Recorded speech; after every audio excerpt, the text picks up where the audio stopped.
Buongiorno, ben ritrovati, buon venerdì, siamo in diretta con la nostra prima edizione, tanti gli argomenti oggi, la cronaca sempre in primo piano, ma parleremo anche di politica e torneremo a parlare della sentenza ieri al Tribunale di Treviso di Ronny Levakovic per duplice omicidio stradale, ha patteggiato 3 anni e 4 mesi, una sentenza che sicuramente farà discutere. Parleremo poi ovviamente di autonomia con il governo che ha dato il via libera al testo Calderoli, l'approvazione all'unanimità in Consiglio dei Ministri, la bozza dunque è passata alle Camere, c'è il via libera definitivo e unanime da parte di Camera e Senato, ma il percorso ormai è avviato, c'è il via libera definitivo e unanime del Consiglio dei Ministri, il cammino della riforma procede, una sfida per il futuro e la modernità che possiamo e dobbiamo cogliere nell'interesse dei cittadini, ha detto il ministro Calderoli subito dopo l'approvazione. Come vi ho detto, purtroppo una tragedia, dunque la cronaca in primo piano, una tragedia la scorsa notte a Rovigo, dove una bimba di appena 2 anni è morta per un arresto cardiaco. La disperata corse in strada stringendo tra le braccia la sua piccola in attesa dell'arrivo dell'ambulanza. Quando i sanitari del SUEM sono arrivati, hanno immediatamente intubato la bimba di 2 anni, che è stata poi trasportata al pronto soccorso di Rovigo. Qui i medici per quasi un'ora le hanno praticato le manovre rianimatorie, ma purtroppo il cuore della bambina non ha più ripreso a battere. Una tragedia che si è abbattuta su una famiglia di origini nigeriane la scorsa notte. È stata la mamma ad accorgersi che qualcosa non andava e ha chiamato immediatamente il 118. Poi ha preso in braccio la figlioletta ed è scesa in strada gridando aiuto. Pochi minuti ed è arrivata l'ambulanza, poi la disperata corse in ospedale, ma per la bimba purtroppo non c'era più nulla da fare. Sono ora in corso accertamenti per chiarire cosa abbia causato l'arresto cardiaco in una bimba di appena 2 anni. Ed ora andiamo a Trieste, è stato salvato grazie ad un delicato intervento chirurgico eseguito ieri sera all'ospedale di Cattinara il 67enne triestino che ha ucciso, ha coltellato il figlio disabile rivolgendo poi verso se stesso il coltello. Non si tratta del primo episodio di violenza che aveva interessato la famiglia nel loro appartamento di via Foscolo. Non è in pericolo di vita il 67enne che ieri pomeriggio ha tentato il suicidio dopo aver ucciso il figlio di 37 anni nel loro appartamento al secondo piano di via Foscolo 18. L'uomo è stato operato nella notte a Cattinara per una ferita autoinflitta al collo con un coltello e per il tentativo di tagliarsi i polsi. Il 67enne si trova ricoverato nel reparto di rianimazione. È corso giù per le scale dove ogni tanto si nota ancora qualche macchietta di sangue, ma il grosso è stato ripulito. Ha percorso ferito tutta la scalinata. Guardate qui per esempio c'è un altro segno del sangue che ha perduto l'uomo, ma ci sono varie macchie sparse fino ad arrivare giù in pianerottolo come per uscire dal condominio, e vedete altri segni appunto del suo passaggio, e infine si è fermato lì vicino alla porta dove è stato trovato dalla polizia sanguinante in condizioni molto critiche. Erano da poco passate le 17 quando è avvenuto il fatto di sangue, una storia di profondo disagio. La vittima, 37 anni, era seguita dai servizi sociali del comune di Trieste, mentre il padre dal centro di salute mentale. Un dramma appesantito ancora di più da un altro episodio emerso nelle scorse ore. La madre del 37enne e quindi moglie del 67enne è morta sabato scorso a causa di un attacco cardiaco. Un fatto tutt'altro che trascurabile. È probabile che quel lutto abbia aggravato ancora di più sul fragile equilibrio familiare. I condomini di via Foscolo sono rimasti scioccati per quello che è successo. Da quanto è emerso, non è il primo episodio di violenza in quell'appartamento. Le forze dell'ordine erano già intervenute in diverse occasioni. E poi quel dettaglio, la telecamera installata sul pianerottolo dallo stesso 67enne sopra l'ingresso dei vicini di casa. Difficile però per i condomini parlare in un contesto così tragico e delicato.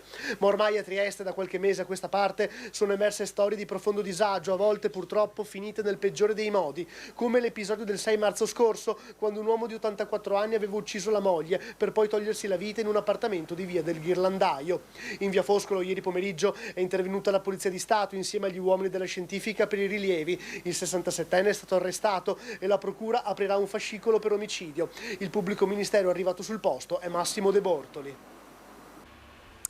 Ed ora invece torniamo nel Veneto, torniamo nel Vicentino, dove c'è dolore a Thiene per la morte di Andrea Callegaro, il giovane agente di polizia locale morto durante una cordata sulle piccole Dolomiti a Recoaro. Il 26enne originario di Schio era in servizio proprio a Thiene. Ci colleghiamo con la nostra Luisa Bertini. Sì, buongiorno a voi, buongiorno ai nostri telespettatori. Siamo qui a Thiene in compagnia del sindaco Michelusi per portare un ricordo del giovane, il 26enne Andrea Callegaro, che è deceduto ieri a seguito di un incidente in montagna e che lavorava qui nella polizia locale. Era un agente da quanto tempo? Era un agente, Andrea, da 5 anni praticamente, da quando aveva 21 anni. Ne aveva 26, quindi un dolore immenso per la nostra comunità, la perdita di Andrea, un ragazzo atletico, un ragazzo appassionato della natura, appassionato degli sport, appassionato di montagna, fra l'altro, quindi sicuramente non una persona sprovveduta, appassionato del proprio lavoro, della quale con noi fra l'altro era l'alfiere del gonfalone della città, quindi portava il gonfalone della città in tutte le cerimonie istituzionali, quindi lo ricordiamo davvero con grande affetto e siamo vicini ovviamente ai suoi cari, in modo particolare anche a tutto il corpo della polizia locale nord-est vicentino. E poi tra l'altro lei lo conosceva molto bene anche perché molto spesso era in uscita con gli agenti. Sì, io vado parecchie volte in uscita con gli agenti, quindi percepisco diciamo, il calore che c'è, la famiglia che c'è intorno a tutto il consorzio della polizia locale, quindi per me posso dire da padre, la perdita di un figlio è una cosa che non si vorrebbe mai sentire, soprattutto in questi tragici eventi. Purtroppo è il destino poi a comandare. Ecco, lei è in contatto anche con il sindaco di Schio perché, lo ricordo, Andrea Callegaro è di Schio. Farete qualcosa in occasione della cerimonia funebre? Saremo sicuramente presenti ovviamente con la nostra fascia tricolore, in modo particolare con il gonfalone della nostra città e penso anche della città di Schio, quel gonfalone che tanto Andrea amava e che tanto ha portato durante le nostre cerimonie. Ecco, io ringrazio il sindaco di Thiene e restituisco a voi la linea. Grazie davvero a Luisa Bertini e grazie anche al suo ospite. Noi ora ci spostiamo a Padova perché evita il processo grazie alla legge Cartabia, dal nome della ministra della giustizia del governo Draghi. È il ladro che assaltò la casa del macellaio Walter Onichini a Legnaro. Nel processo contro Elson Dreca, il malvivente che nel luglio 2013 tentò di rubare l'auto dal garage della casa del macellaio Walter Onichini, il giudice ha sentenziato il non doversi procedere. È la legge. Il motivo, secondo la legge Cartabia, è la mancata conoscenza dell'imputato di un processo pendente a suo carico. Dreca infatti avrebbe dovuto comparire davanti al giudice lo scorso 8 marzo, convocato per l'ennesima volta, ma di lui da anni si sono perse le tracce. L'accusa è falsa testimonianza per non aver fatto i nomi dei suoi complici durante il colpo a casa di Onichini. La sentenza prevede un avvertimento sempre contenuto nella legge Cartabia. Se l'imputato venisse rintracciato dalle forze dell'ordine entro il 17 gennaio 2026, dovrà comparire davanti al giudice per essere processato. Ed ora invece andiamo a San Donà di Piave nel Veneziano per quella che ormai è stata chiamata la casa degli orrori. Oggi gli interrogatori di 2 dei 4 arrestati, Fabio Danielli e Maria Grazia Badalamenti, mentre verrà conferito l'incarico per l'autopsia sul corpo riesumato di una delle anziane ospiti per accertare se il suo decesso possa essere legato ai maltrattamenti. Infine Davide Barresi, il 54enne operatore sociosanitario già arrestato lo scorso novembre, ha chiesto di essere curato e venire sottoposto ad una perizia psichiatrica. I carabinieri lo avevano ripreso mentre violentava sessualmente 7 pazienti, 13 episodi dal 16 novembre 2022, giorno della prima intercettazione video, al 25 novembre 2022, giorno del suo arresto. Quando lavorava all'ospedale psichiatrico di Agoro era stato coinvolto in un'indagine per abusi sessuali sulle pazienti, condannato in primo grado, era stato assolto dalla Corte d'Appello di Venezia. E dunque dopo gli orrori e le violenze scoperte all'interno della casa di riposo torna prepotentemente di attualità il tema delle telecamere di controllo all'interno delle strutture che accolgono gli anziani. Telecamere sì oppure telecamere no? Sentiamo che cosa ne pensano i cittadini. Sono favorevole perché è proprio uno schifo, non si può permettersi contro gli anziani così indifesi di fare queste cose. Devono mandarli a casa, metterli in galera. Se io lavorassi in una casa di riposo e faccio il mio dovere non avrei nessun timore ad avere lì una telecamera che mi guarda. Quindi telecamere sì? Per me sì. È giusto mettere telecamere anche negli asili, ovunque, ovunque. Telecamere sì, sì, perché con quello che è successo ci vogliono. Anche ieri ha visto cosa è successo a San Donà di Piave. Quindi bisogna, secondo me, incrementare. Non so se ci sono già in certe case di riposo, però bisogna incrementare. Non so se è possibile. Su una casa addirittura abusi sessuali. Ma come si fa a fare i lavori? Queste robe da pazzi. Sarebbe giusto per tutelare anche appunto gli ospiti, soprattutto anche perché quando magari soffrono di demenza, quindi anche i familiari non cosa possono capire, e quindi sarebbe più che giusto, super favorevole. Sì, perché abbiamo avuto delle esperienze personalmente e ci vogliono. Giù le mani dagli anziani, per favore. Io ho lavorato in una casa di riposo, io li ho amati, gli anziani, gli ospiti, come se fossero miei parenti. E quindi lei che ha lavorato all'interno di una casa di riposo, che ne pensa ad esempio dei sistemi di controllo con le telecamere? Lì non sarebbe neanche necessario se ci fosse la cosa primaria, se ci fosse il rispetto e l'amore per il lavoro e per le persone anziane. Non sarebbe necessario mettere, è un peccato, è una violenza anche quella. Ed ora una notizia che è appena giunta in redazione a Verona a causa di presunti problemi dell'acqua. 25 persone, tra cui 9 bambini, sono rimasti intossicati nella piscina di Bosco Chiesanuova nel Veronese. Sul posto sono intervenuti 6 mezzi del SUEM 118, oltre ai vigili del fuoco, carabinieri e polizia. Da quanto si è appreso, l'intossicazione è stata causata da agenti chimici. Solo 4 persone hanno accusato malesseri più seri, ricoverate quindi in codice giallo negli ospedali di Verona. Gli altri intossicati sono stati invece curati negli ospedali di Negrar e San Bonifacio. Ed ora andiamo a Padova, sempre per la cronaca. La Guardia di Finanza ha bloccato un tentativo di estorsione di 350.000 euro ai danni di un imprenditore trevigiano, denunciando 2 residenti nel Padovano e sequestrando un'autovettura sportiva, una Lamborghini, proprietà della società amministrata dalla vittima, indebitamente trattenuta dagli indagati al fine di ottenere il pagamento della somma pretesa. Le indagini erano partite dopo la querela presentata dall'amministratore delegato di un'azienda del Trevigiano, che dopo aver acquisito l'auto sportiva e averla affidata in base ad un contratto di sponsorizzazione ad una scuderia automobilistica, al termine del rapporto contrattuale, anziché riottenere il veicolo, ha ricevuto pressanti richieste di pagamento di una serie di fatture emesse dalla stessa scuderia per un importo prossimo al valore di acquisto dell'autovettura, ovvero circa 350.000 euro. E blitz antidroga dei carabinieri di Schio e di Malo, numerose perquisizioni nelle abitazioni dei sospettati con l'ausilio dei cani antidroga. Schio, 2 persone arrestate e altre 2 denunciate è il risultato a seguito di una complessa operazione antidroga dei carabinieri che si è svolta nei giorni scorsi anche nel comune di Isola Vicentina. Impiegate anche unità cinofile del nucleo di Torreglia nel dare esecuzione a 3 decreti di perquisizione domiciliare emesse dalla Procura di Vicenza. Nell'abitazione di Magredi, un cittadino cinese di 32 anni arrestato con addosso 7 involucri termosaldati di cocaina, i carabinieri hanno rinvenuto altri 27 involucri della stessa sostanza stupefacente per complessivi 40 grammi.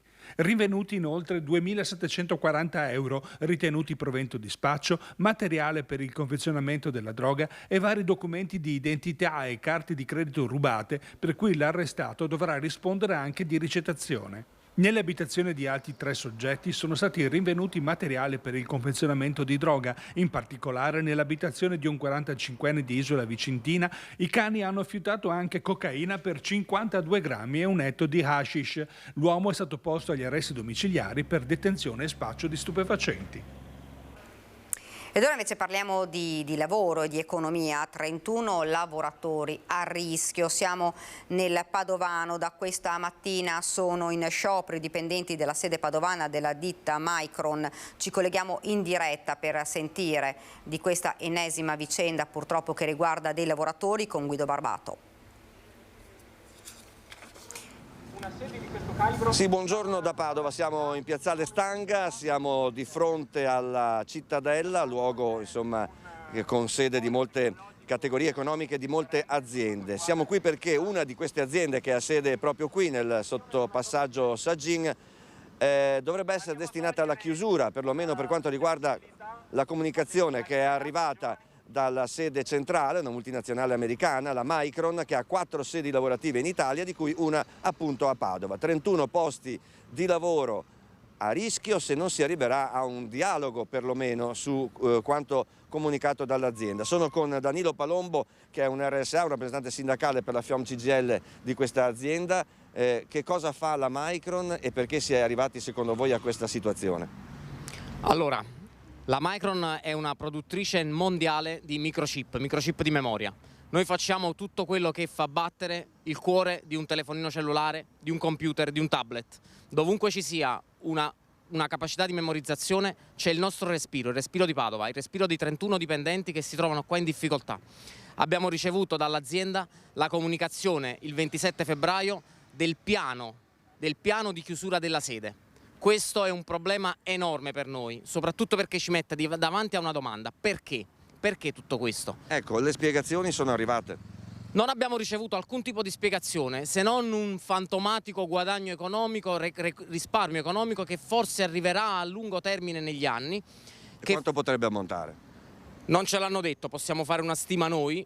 Nel nostro caso la stima della chiusura dell'ufficio potrebbe portare a qualcosa che non vada oltre i 200.000 euro risparmiati l'anno. Stiamo parlando di una multinazionale statunitense, appunto, sempre in crescita, con 548 posti di lavoro in Italia e 4 sedi, Vimercate, Arzano, Avezzano e Padova, e però dopo arriva una decisione così per un risparmio che sembra piuttosto contenuto. Irrisorio. Tra l'altro ci tengo a ribadire che la multinazionale ha 50.000 dipendenti al mondo. È una multinazionale presente dappertutto, è una multinazionale che contribuisce a cambiare i destini tecnologici del mondo in un momento in cui i chip sono la chiave e la progettazione per il futuro, per la connessione remota di tutti.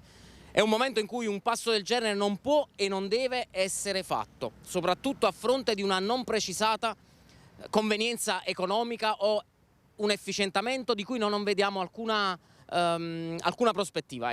Ecco, secondo le sigle sindacali non è stata spiegata quindi la motivazione di questa chiusura. Siamo con Mario Gambino, sempre RSA ma per la UIL Metalmeccanici. Qual è la realtà di questi lavoratori? Chi sono? Allora, qui a Padova abbiamo 31 dipendenti, per cui 31 famiglie che si sono anche trasferite già in precedenza qui, perché ci sono state persone che sono state riallocate da uno spostamento precedente che c'è stato a Catania. Dica da dove, perché da Catania, tanti chilometri. Molte persone si sono trasferite e hanno fatto qui casa e si sono stabilite perché Micron ha garantito che questa qua ci dava un futuro. Oggi invece tutto questo sembra svanire e non dare più possibilità alle persone di poter crescere qui a Padova, per cui questa cosa non la possiamo accettare. Noi vogliamo che Micron torni indietro e che ripensi a quello che sta facendo e che non chiuda la sede di Padova. Questa è una cosa importante per tutti i lavori, le lavoratrici, i lavoratori di Padova. Grazie. Grazie a Mario Gambino della UIL. Ricordo in chiusura di collegamento giornata particolare per il lavoro in provincia di Padova. Oggi pomeriggio mobilitazione alla Malvestio di Villanova di Campo San Piero per annunciati 25 licenziamenti su 220 dipendenti, causa a quanto pare una riduzione di commesse. I lavoratori si manifesteranno a partire dalle 14. Da Padova è tutto, linea allo studio. Grazie davvero a Guido Barbato. Ovviamente di queste vicende ne parleremo anche nel corso dei nostri telegiornali a partire dalle 18:30 del Veneto.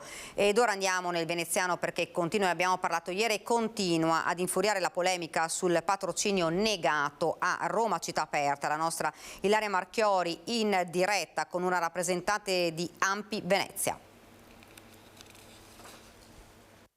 Un buongiorno allo studio ai nostri telespettatori, ci troviamo qui a Venezia, insieme a me c'è Marina Scalori, vicepresidente della sezione ANPI 7 Martiri di Venezia. Ovviamente siamo qui per parlare del caso, della polemica che è scoppiata proprio ieri intorno al sindaco di Marcon, Matteo Romanello, perché il comune appunto di Marcon ha negato il patrocinio della proiezione del film restaurato Roma Città Aperta. Allora, ANPI che cosa dice? Perché il sindaco ha detto, c'è stata anche un'interrogazione da parte del senatore del Partito Democratico Martella al ministro San Giuliano. Il sindaco dice che vogliono strumentalizzare questa sua decisione, perché il comune comunque è libero di prendere queste decisioni, non ha fatto niente, si tratta solo di una strumentalizzazione. Voi che cosa dite?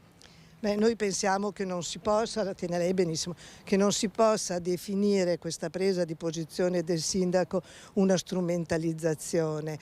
Quello che è successo a Marcon è molto chiaro e tra l'altro in un paese che per molti anni ha avuto un'amministrazione che ha sempre tenuto ottimi rapporti con le associazioni e le istituzioni locali. Ora, alla richiesta di patrocinio il sindaco, peraltro richiesta di patrocinio che era stata sollecitata, come abbiamo visto e abbiamo letto, dalla vice sindaca di Marcon, che vedeva in questo patrocinio un modo per mettere d'accordo e fare nascere un rapporto dignitoso, diciamo, tra le associazioni locali e l'amministrazione. La risposta del sindaco è una risposta inaccettabile da tantissimi punti di vista. Il primo è quello di dire noi il patrocinio non lo diamo perché abbiamo un programma culturale di altro genere e Roma Città Aperta non entra in questo programma. Io credo che questa sia la debolezza e non il fatto che possa essere strumentalizzato di questa risposta. Un sindaco che dice preferisco vedere la commedia all'italiana di Alberto Sordi, peraltro io sono una esperta e amante del cinema e penso che sia ottima la commedia all'italiana di Alberto Sordi, ma che dica che Roma Città Aperta, il film che ha le caratteristiche che tutti sappiamo, che è stato premiato a Cannes, che è uno dei film più importanti del neorealismo italiano, non possa essere rappresentato perché non può appartenere ad un programma culturale, ci chiediamo francamente che cosa possa avere dentro di sé questo programma culturale per arrivare a negare un patrocinio. Poi è evidente che il film verrà trasmesso lo stesso, ci sarà all'Auditorio De André naturalmente, ci sarà una presenza delle associazioni che proponevano questa proiezione, ma il conflitto con il sindaco mi sembrava evitabile, questo e non credo possa esserci un'accusa di strumentalizzazione. Il senatore Martella l'ha definito un fatto grave soprattutto per una questione più che altro simbolica che per il gesto in sé. Certo, tanto negare il patrocinio secondo me è un gesto grave di per sé, ecco, e non perché uno poi debba pagare la sala, ma perché vuol dire che non c'è un rapporto, no, col territorio tale da garantire. È un fatto grave perché in realtà al di là delle strumentalizzazioni e non solo a Marcon stanno succedendo molte cose che dimostrano che il cambiamento naturalmente legittimo legittimo perché votato degli orientamenti politici di chi governa il nostro Paese, sembra aver dato autorizzazione agli amministratori o anche a gruppi di origine fascista che hanno sempre continuato ad esistere, anche se non avrebbero potuto esistere nel nostro Paese, il diritto di negare quelli che sono i diritti costituzionali e quelle che sono le scadenze di natura istituzionale a cui questo Paese è fortemente legato dal 1945, dalla scelta antifascista e dalla sua Costituzione. Contemporaneamente al non patrocinio di Marcon può accadere, come pare stia accadendo da altre parti, che il 25 aprile i sindaci non si metteranno la fascia tricolore, il giorno della liberazione dal fascismo, non si metteranno la fascia tricolore, se ne andranno quando verrà intonata Bella Ciao. Cioè siamo in presenza di scelte di natura grave dal punto di vista delle istituzioni politiche, perché sono scelte che non si rifanno alla Costituzione, queste sono scelte incostituzionali. Ecco, voi temete che queste scelte o comunque anche queste prese di posizione da parte di alcuni, perché ovviamente non sono tutti, possano tramandare il messaggio sbagliato alle nuove generazioni? Sicuramente, e questo, per dire di sì a questo mi collego al fatto che forse andrebbe fatta una riflessione, e l'ANPI naturalmente proprio nel momento in cui è nata l'ha fatta, no? Questo Paese ha fatto i conti piuttosto velocemente col fascismo. Ci sono voluti pochi anni, no? È sembrato che in Italia il problema si risolvesse molto facilmente. Probabilmente ci sono stati degli errori. Se oggi ci sono delle giovani generazioni, non solo che votano per i partiti della destra, ma questo è legittimo, ma che pensano, così riferiscono anche alcuni insegnanti, pensano che l'antifascismo sia una cosa che non è più di moda, cioè non basta, ne abbiamo già parlato, è un conflitto, c'è stato, non è più necessario. Invece è necessario, se la situazione è questa e se appunto i rapporti tra le istituzioni, le associazioni e la Costituzione, ciò che riguarda la Costituzione, assumono queste caratteristiche. Ringrazio Marina Scalori per averci spiegato ovviamente anche la posizione dell'ANPI, la sapevamo già. Qui da Venezia restituisco la linea allo studio. Grazie davvero a Ilaria Marchiori, grazie anche alla sua ospite. Noi andiamo avanti e ci spostiamo a Padova, ve lo ricorderete, annegò per sfuggire al controllo della polizia, però sono cadute le accuse nei confronti dei poliziotti che rincorsero il tunisino lungo l'argine del Brenta.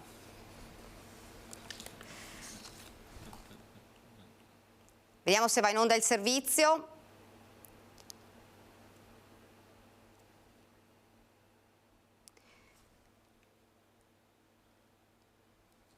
Si va verso l'archiviazione per l'indagine sulla morte di Oussama Ben Reba, il 23enne tunisino che per fuggire a un controllo della polizia si è tuffato nel Brenta a Pontevigo d'Arzere lo scorso gennaio. L'autopsia ha confermato che il giovane è morto per annegamento, visto che nei suoi polmoni è stata trovata acqua. Inoltre non sono state rilevate sul suo corpo tracce di violenza. Una vicenda dolorosa che aveva visto alcuni amici della vittima prima accusare la polizia di violenza, per poi ritrattare. Importante quanto raccontato da due testimoni che il pomeriggio del 10 gennaio passavano sull'argine del Brenta a Pontevigo d'Arzere quando il giovane si è buttato nel fiume. Il suo corpo senza vita è stato poi recuperato dal fiume il giorno successivo.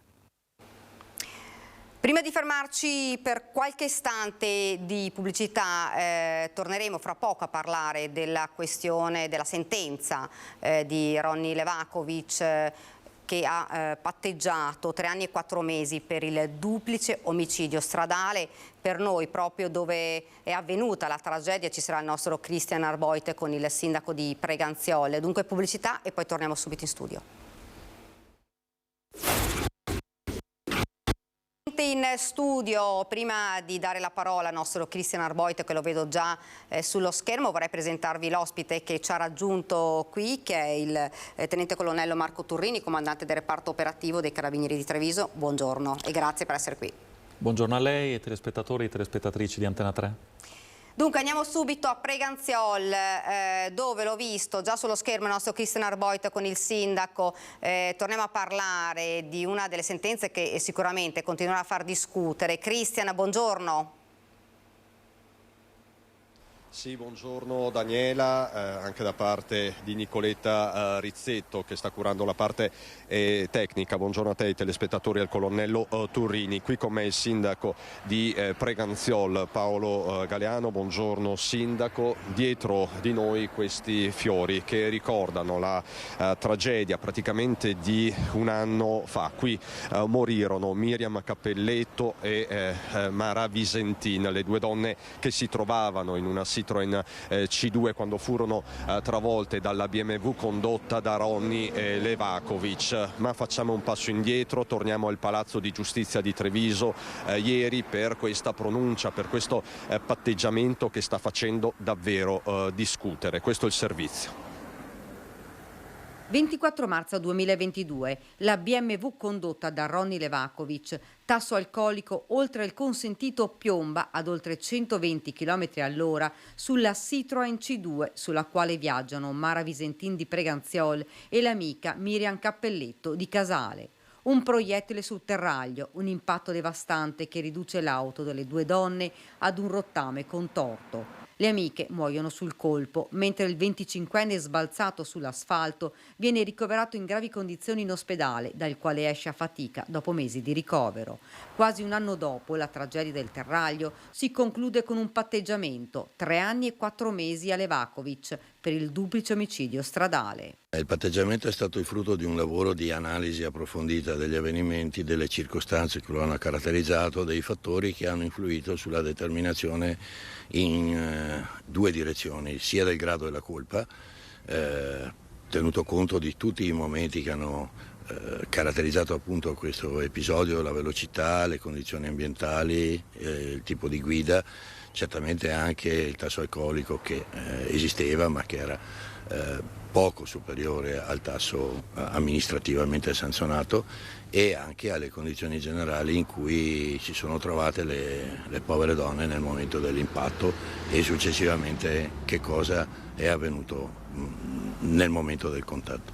Questi fattori, uniti anche al comportamento complessivo dell'imputato, hanno portato a una considerazione di equità della pena. Sono moderatamente soddisfatto, quanto si può essere soddisfatti di una vicenda tragicamente conclusasi per due povere donne.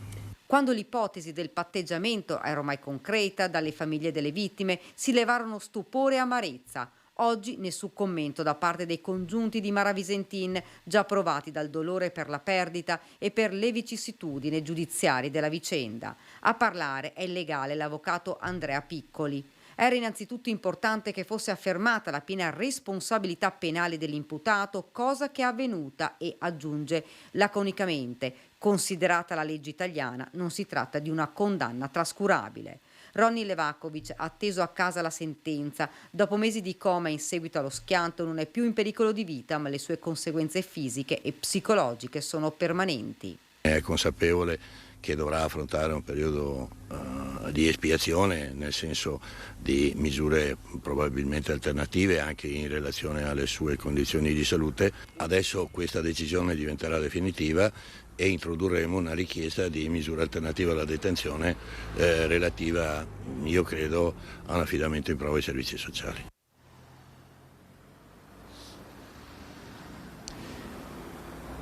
Questa la cronaca giudiziaria, la cronaca processuale, la verità processuale. Poi c'è la verità di tutti i giorni, ci sono anche le opinioni, i sentimenti, le reazioni di fronte a un patteggiamento di questo tipo. 3 anni e 4 mesi, lo ricordiamo, per duplice omicidio stradale. Qual è stata la sua reazione, sindaco Galeano, a questa pronuncia del Tribunale di Treviso? Sì, al di là appunto dell'aspetto dell'aspetto giudiziale, dell'aspetto legale, dal punto di vista umano, delle sensazioni e delle emozioni, non si può che pensare a una grande differenza, una grande dismisura fra quella che è la pena e l'enorme danno provocato, insomma, con l'incidente di quella notte. Quindi umanamente siamo ovviamente vicini al dolore delle famiglie che comprensibilmente non possono trovare una risposta soddisfacente in 3 anni e 4 mesi di reclusione. Ecco, quindi lei dice bisogna inasprire le pene, che cosa bisogna fare? Ma come ho già anticipato, l'inasprimento delle pene può dare un senso di giustizia nei confronti di chi il danno lo subisce, anche se ovviamente quelle vite non torneranno mai. Penso invece che l'inasprimento delle pene non abbia un grande effetto deterrente, perché chi si mette alla guida con una condotta criminale siffatta è un caso così patologico che i problemi li creerà sempre, sul terraglio ma anche in un autodromo. Lei dice che se una persona quindi si mette alla guida ubriaco con un tasso alcolemico oltre il livello consentito e sfreccia a 120 km all'ora, poco sicura della deterrenza dell'ipotesi di reato, della fattispecie di reato. Sì, penso che non ci sia investimento infrastrutturale che tenga o altro tipo di prevenzione nei confronti di condotte di questo tipo. Quando ci si mette alla guida in quelle condizioni davvero si è perso ogni senno, ogni senso civico, ogni senso di umanità e si è davvero incoscienti nel confronto delle conseguenze che possono scaturire da quella condotta. Ecco, la comunità di Preganzioli in questi mesi è stata vicina ai familiari delle vittime, lei stesso li aveva sentiti? Sì, li avevamo sentiti l'anno scorso, prima e dopo il funerale, e poi sono degli avvenimenti che lasciano sempre il segno, è indubbio. La famiglia non sentirà mai a sufficienza la vicinanza di nulla, perché appunto 2 vite spezzate in questa maniera non ritornano e lasciano un vuoto incolmabile. Però appunto umanamente siamo vicini anche oggi, quando appunto la risposta processuale, pur da rispettare, non si può che ritenere insomma insoddisfacente per il danno appunto che è stato causato. Senta Sindaco, noi siamo qui sul Terraglio, la principale arteria tra la provincia di Treviso, tra la Marca Trevigiana e il Veneziano. Adesso a quest'ora c'è meno traffico, appunto delle ore di punta, però resta il fatto che il Terraglio è teatro tante volte di incidenti. Soltanto domenica, lo abbiamo raccontato anche nel nostro telegiornale, un tamponamento qui poco distante, un tamponamento dove è rimasta coinvolta anche una bambina di 5 anni senza gravi conseguenze, però un copione molto simile per certi versi anche di un tamponamento, certo a una velocità molto più contenuta, quindi i danni sono stati anche molto più contenuti, però questa è una strada dove ci sono tanti incidenti. Sì, questa, come lo vediamo dalle cronache quotidiane, tante altre della Marca ma tante altre in tutta Italia, le vittime della strada sono uno dei numeri maggiori in termini di vite perse nel nostro paese. È un problema soprattutto di condotte prima ancora che di infrastrutture e di investimenti, e per questo le soluzioni sono ancora più difficili da trovare, perché se si trattasse di investimenti in qualche maniera prima o dopo ci si arriva a risolverle. Quando il problema è di condotte invece l'investimento è culturale, ma anche lì in alcuni casi patologici non basta. Non basta. Tra l'altro, ecco, dicevamo poco fa proprio con il sindaco, siamo qui con la telecamera, Nicoletta ha ovviamente la telecamera, tanti rallentano perché vedono appunto un occhio elettronico, pensano magari ad una pattuglia, ad un autovelox, quindi una soluzione può essere disseminare ulteriormente le strade di autovelox. Sappiamo di come in questi anni le amministrazioni hanno dislocato sul territorio tanti degli autovelox, quelli che però possono essere utilizzati solo con la pattuglia in presenza. Quando la gente ha capito un po' l'antifona, anche quelli sono diventati deterrenti davvero con poco effetto. Quando c'è il controllo puntuale la gente rallenta, il problema è il rispetto costante delle regole, che sono chiare, specifiche e se rispettate provocherebbero un abbattimento del 99,9% dei casi problematici. È quello a cui dobbiamo stare attenti, anche perché poi sappiamo che molto spesso quello che provoca l'incidente è qualcosa che va oltre il nostro controllo, quindi la condotta regolare sempre è davvero l'antidoto migliore per a livello di prevenzione. Tra l'altro poche sere fa due giovani a bordo di un'auto sono andati a sbattere contro l'autovelox di fatto fisso che si trova all'esterno del comando di polizia locale di Preganzioli in via Schiavonia, quindi insomma a volte anche l'autovelox non basta la presenza dell'autovelox. Esatto, quella è una delle telecamere più conosciute del territorio, rilevamento targhe, autovelox, c'è davvero di tutto. Paradossalmente proprio nei pressi dell'autovelox la macchina si è scanteata cambiando totalmente corsia, abbattendo il palo, danneggiando le strutture, quindi davvero anche in quelle situazioni in cui uno sa che dovrebbe andare più piano anche per un tornaconto personale, insomma, per non incappare nelle sanzioni. Lei dice bisogna investire dal punto di vista culturale, ce lo diciamo sempre, ce lo diciamo ormai Daniela tutti i giorni, anche con il colonnello Turrini, ma qua è dura, è una strada in salita. No, come dicevo, su questi fatti come in altri alcuni casi patologici sono, penso, irrefrenabili. La condotta di quella sera di Levakovic ne è un esempio chiaro. Mettersi ubriachi a 120 all'ora sul terraglio ha evidentemente delle condizioni e delle conseguenze disastrose in maniera inevitabile, e contro quelle situazioni lì noi penso che abbiamo veramente ben poco potere. Grazie Sindaco Paolo Galeano. Ti lascio con questa immagine, Daniela, con questi fiori che sono appunto a memoria delle due vittime. Insomma, è stato uno degli incidenti più terribili del 2022 nella Marca trevigiana, ha posto tanti interrogativi e siamo arrivati all'epilogo, però ovviamente il capitolo, viste anche le polemiche, le reazioni, non può dirsi chiuso chiaramente. Con Nicoletta Rizzetto e il sindaco Paolo Galeano, che ringrazio nuovamente, ti restituisco la linea.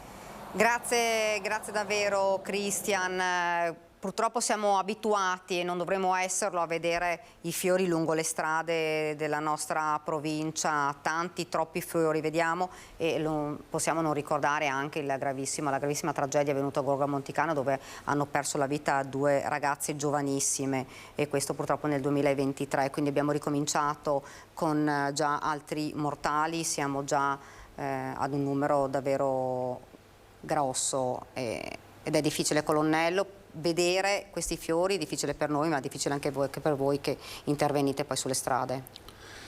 Sì, assolutamente, il nostro primo pensiero e le nostre condoglianze vanno assolutamente ai parenti e ai congiunti delle vittime di questi episodi. E peraltro i nostri carabinieri sulle strade, una gran parte del lavoro che fanno non è solo quello ovviamente di ricostruire questi episodi il più possibile fedelmente, la loro dinamica, proprio per poter mettere la magistratura, l'autorità giudiziaria nelle condizioni di conoscere, no, il più possibile approfonditamente quello che è successo, ma una gran parte è anche quella molto spesso di dare la notizia e confortare i parenti che giungono sul posto oppure che raggiungiamo nelle abitazioni. E questo è un aspetto molto importante, il supporto, il sostegno a chi rimane, ai familiari delle vittime, quindi a loro va il nostro primo pensiero. Sicuramente, colonnello, questo magari lei non potrà commentarcelo, però sicuramente la sentenza di ieri è un po' un masso, un macigno per le persone, perché insomma dicono un duplice omicidio stradale, e insomma sono 3 anni e 4 mesi, qualcuno si domanda com'è possibile poter patteggiare per una tragedia così grande, e fra l'altro mi sono venute in mente le parole dell'avvocato Piccoli che dice per la legge italiana è già una buona condanna. Fa pensare questo, comandante? Beh, il nostro compito è applicare ovviamente le leggi, ma come ho appena detto lo sforzo è proprio quello di ricostruire il più possibile fedelmente ciò che è accaduto. Poi non spetta a noi la decisione ma ripeto, il nostro sforzo è anche l'attività che svolgiamo proprio di formazione anche dei nostri carabinieri in questo settore, che è un settore delicato, importante. Si pensi che ogni anno abbiamo quasi 4.000 morti in seguito appunto a episodi di violenza stradale. Non parliamo poi del costo in termini proprio di costi economici che questi sinistri stradali portano. Quindi è sicuramente un'emergenza, lo è a livello nazionale, lo è anche nella nostra provincia, però ecco, da questo punto di vista lo sforzo delle forze di polizia è massimo, è incrementato e poi magari ecco, parleremo, se me lo consentirà, anche proprio dell'attività di prevenzione, che è quello che ci sta più a cuore, insomma, in questo particolare settore di attività. Certo, io volevo partire anche con una frase che ci aveva detto la dirigente del 118 proprio in una di queste dirette, in cui diceva gli incidenti non sono mai una fatalità, ma sono il più degli incidenti, perché non tutti, però sono il mancato rispetto delle regole.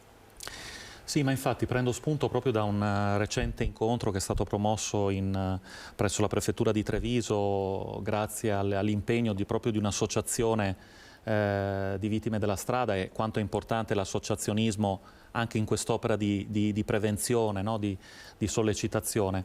E si diceva proprio come il valore delle parole, no? La stessa parola incidente lascia sempre pensare a qualcosa di accidentale, di fortuito, e così non è.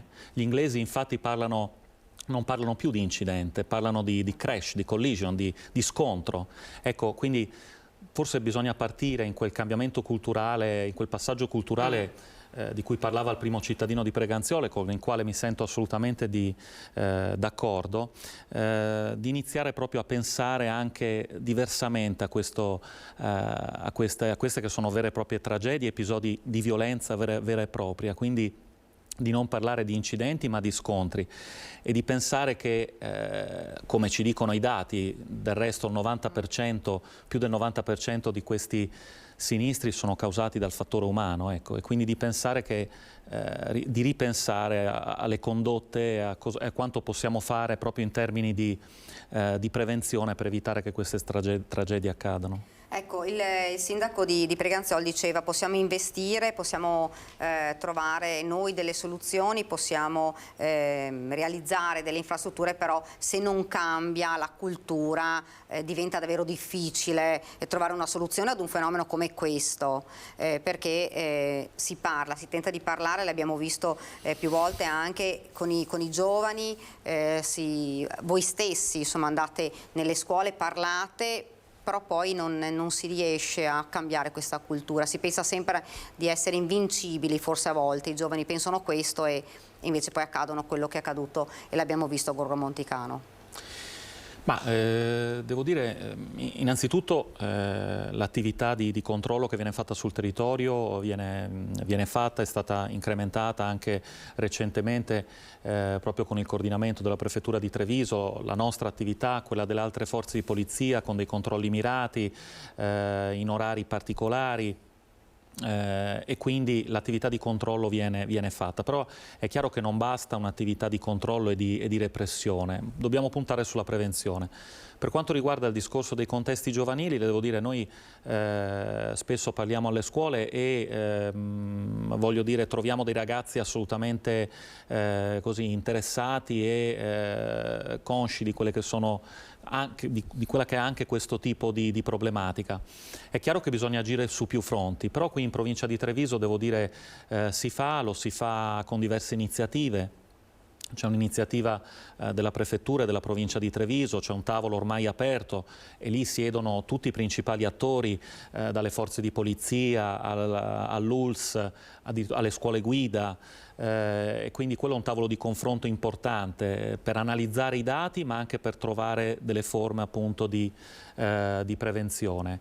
E poi la discussione continua, ripeto, nelle scuole sicuramente, e poi anche in altri contesti dove appunto cerchiamo di coinvolgere i vari attori in questa problematica. Penso ad esempio alle discoteche, ai gestori dei locali da ballo, anche loro vengono coinvolti e sono coinvolti e hanno avuto anche iniziative meritorie, devo dire, anche recentemente, che aiutano, ecco, a far capire quanto una condotta scorretta sulla strada possa poi avere conseguenze davvero, a volte purtroppo davvero tragiche. Ecco colonnello, se la regia riesce a mandarci in onda una di queste iniziative che sono state messe in campo all'Odissea di Spresiano, dove a un certo punto hanno fermato la musica e guardate che cosa è accaduto. Sapete che magari molti non lo sanno, ma ve lo dico io. Il 20 novembre è la giornata mondiale dedicata alle vittime della strada, ok? Una cosa importantissima a cui noi teniamo molto e vi vogliamo trasmettere un messaggio importante. Questa è la pista da ballo, quindi potete sfogare, potete ballare, potete fare casino, ma quando andate fuori e siete sulla strada dovete avere la testa, ok? Dovete avere la testa, perché nella vostra vita e anche di quella degli altri. In questa giornata particolare, giornata mondiale per le vittime della strada, io vi chiedo, appena sentirete un effetto che faremo partire, vi chiedo di pensare a qualcuno che non c'è più, ok? Perché sicuramente avrà toccato qualcuno di noi. E quando andate fuori di qua, mi raccomando, se non siete in grado di guidare, non guidate, ok? Rispettate il codice della strada, mi raccomando, per voi e per gli altri, perché noi ci teniamo a voi, ok? La vita è una sola e va vissuta fino in fondo, ragazzi, lo sapete che vi vogliamo bene. Allora, adesso noi faremo sentire quello che potrebbe succedere, ma che non deve succedere, ok? Dopo faremo 30 secondi di silenzio e alla fine vi chiedo un applauso di tutta l'anima, ok? Chiudete gli occhi e pensate a qualcosa. Io spero che abbiate capito il messaggio, è importantissimo, ok? Ragazzi, ci tengo un casino, attenzione, testa. Facciamo sentire quello che potrebbe succedere. Grazie regia.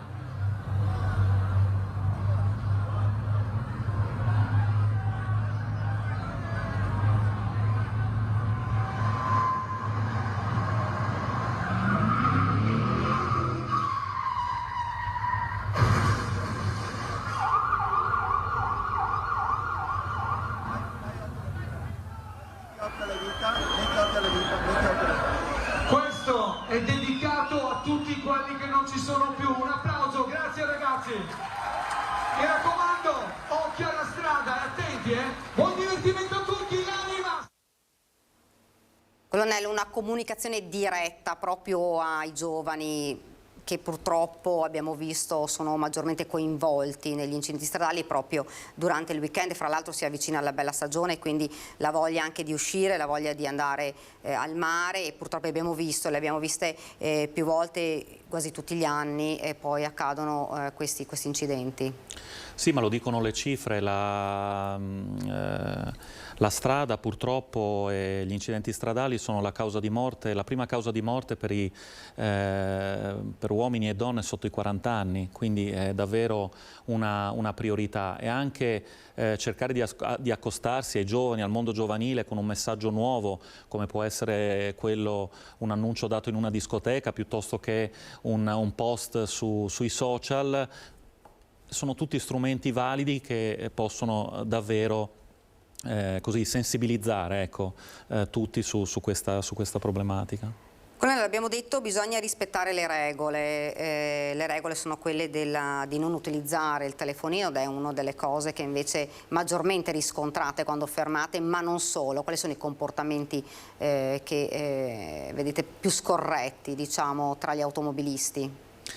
È fondamentale porsi alla guida in una situazione innanzitutto psicofisica che sia assolutamente ottimale, quindi l'abuso di sostanze alcoliche piuttosto che di stupefacenti è ovviamente sanzionata dal nostro codice della strada e di per sé è un fattore di rischio assoluto.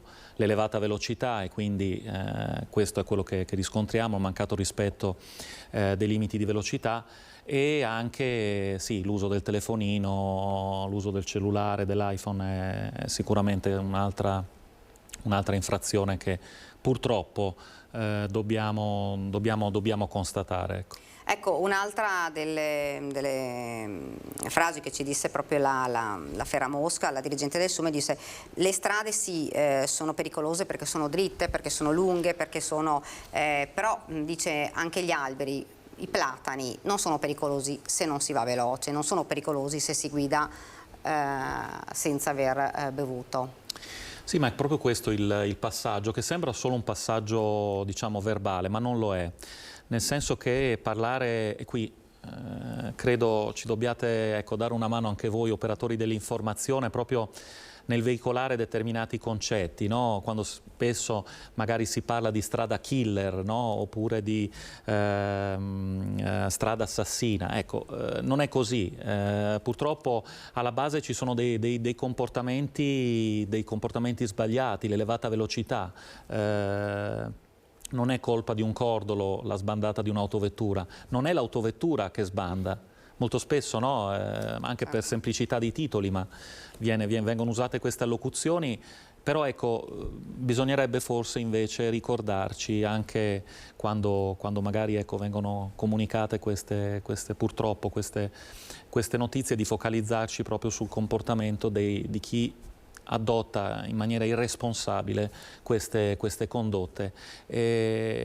E poi ricordarsi delle vittime, ovviamente, di quello che ovviamente può comportare, le tragedie che possono comportare episodi come questi. Ecco, ricordiamo anche che mettersi alla guida in uno stato non ottimale non mette a rischio solo la propria vita, ma mette a rischio anche la vita di altre persone. Questo è fondamentale dirlo. E il sindaco di Preganzol diceva possiamo anche realizzare altre infrastrutture ma non bastano nemmeno più gli autovelox, perché i cittadini, insomma gli automobilisti hanno un po' capito dove si trovano, come si deve fare.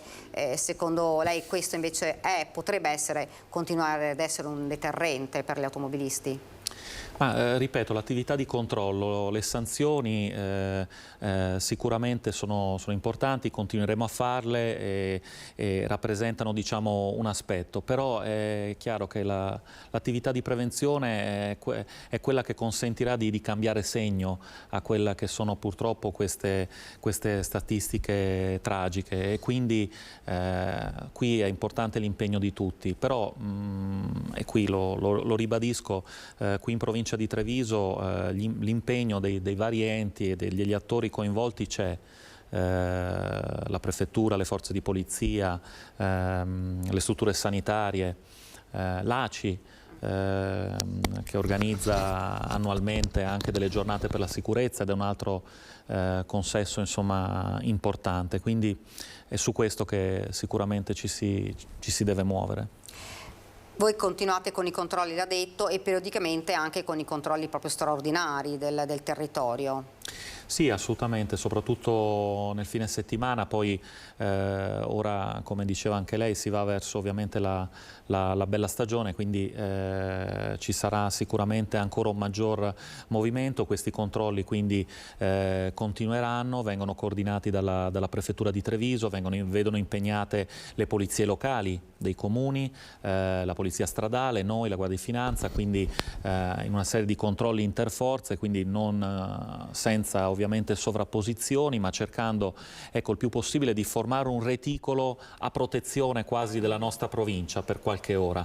Però ecco, ripeto, questo reticolo diventa diciamo poco efficiente se poi non c'è un comportamento responsabile da parte degli utenti della strada. Parlo degli utenti della strada perché non ci sono ovviamente solo gli automobilisti, ma pensiamo anche a tutti quelli che sono i cosiddetti utenti deboli, i pedoni, i ciclisti, i motociclisti. Ecco, quindi vanno tutti tutelati e quindi vanno poste in essere condotte corrette. Abbiamo parlato prima, no? L'eccesso di velocità al telefonino, ma ecco, un po' da parte di tutti, da parte di chi usufruisce e di chi si muove appunto sulle nostre strade. Ecco, se lei dovesse dare un consiglio alle famiglie, perché qualcuno dice ma prendono la patente, poi sono maggiorenni ed è difficile controllarli, effettivamente poi magari vanno in macchina con più ragazzi, quindi uno dice ma eri in macchina, non lo sapevo, cosa si può fare di più che insomma parlare con i ragazzi, anche le famiglie, perché è importante il ruolo della famiglia?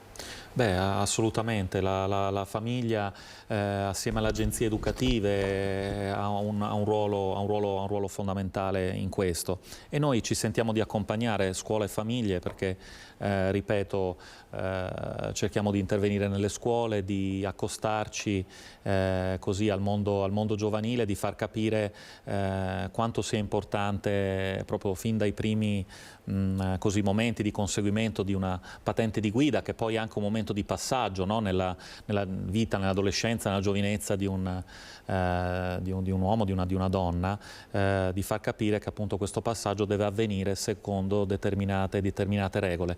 Del resto è lo stesso codice della strada che prevede appunto norme più stringenti proprio per i neopatentati, no? E quindi proprio per cercare di evitare che appunto queste tragedie poi colpiscano proprio soggetti che si stanno in qualche modo affacciando alla vita, alla società e stanno iniziando un loro percorso di vita. Ecco, Comandante, prima di chiudere io vorrei ricordare che voi poi siete proprio voi i primi ad andare in un incidente insieme al SUEM e poi purtroppo siete anche voi a dover andare a contattare le famiglie delle vittime o le famiglie delle persone che rimangono coinvolte, ferite in questi incidenti, ed è questa una delle cose forse più tristi, più difficili del vostro lavoro. Sì, non c'è una regola per così accostarsi quando avvengono questi lutti e queste tragedie. Cerchiamo di così rappresentare la nostra vicinanza. La nostra fortuna è che diciamo, le nostre stazioni carabinieri sono presenti su tutto il territorio, vivono la realtà delle comunità, quindi cerchiamo di essere vicini ai cittadini sempre nel momento del bisogno, anche in questi momenti dove diventa veramente difficile comunicare a un padre o a una madre che il proprio figlio non c'è più. Io la ringrazio davvero il colonnello per essere venuto qua e aver insomma parlato di uno degli argomenti che purtroppo continuiamo noi a parlare, a registrare poi con i nostri servizi. Vorremmo non dover parlare di incidenti stradali, ma ogni giorno invece siamo costretti a parlare, anche per far capire che cosa accade poi quando non si sta attenti o quando si prende un'auto non in una situazione insomma fisica o psicologica ottimale. Grazie davvero colonnello, grazie per essere stato con noi. Grazie a voi per l'opportunità, grazie per l'invito. Io intanto vorrei parlare della vicenda di un dottore che è condannato diversi anni fa per abusi sessuali in provincia di Treviso, ora rifiutato dai pazienti di uno studio medico veneziano. Una campagna negativa via social avviata da alcuni pazienti nei confronti di un medico subentrato ad un collega assente per malattia in uno studio del litorale veneziano. L'attacco dei cittadini nasce da una vicenda che risale a molti anni fa e che aveva coinvolto il dottore arrestato dai carabinieri per presunti abusi sessuali in provincia di Treviso. Successivamente era arrivata anche la sentenza definitiva dalla Corte d'Appello di Venezia che lo aveva condannato a oltre 2 anni di reclusione. I cittadini sui social, ripercorrendo quanto accaduto in passato, scrivono tra le altre cose di non voler essere visitati proprio da quel dottore.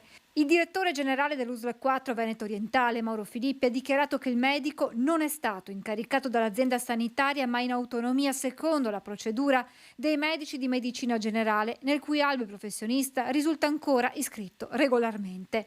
Intanto dall'Ordine dei Medici di Treviso, non entrando nel merito della vicenda ma facendo un'analisi generale, viene Viene spiegato che per motivi di privacy non è mai possibile conoscere lo stato di un eventuale procedimento deontologico disciplinare in corso. L'ordine chiarisce poi di essersi sempre mosso in passato in occasione di processi penali che si sono conclusi con condanne e che qualunque sanzione venga comminata dall'ordine non è esecutiva fino al secondo grado di giudizio, che il più delle volte può richiedere anche molti anni.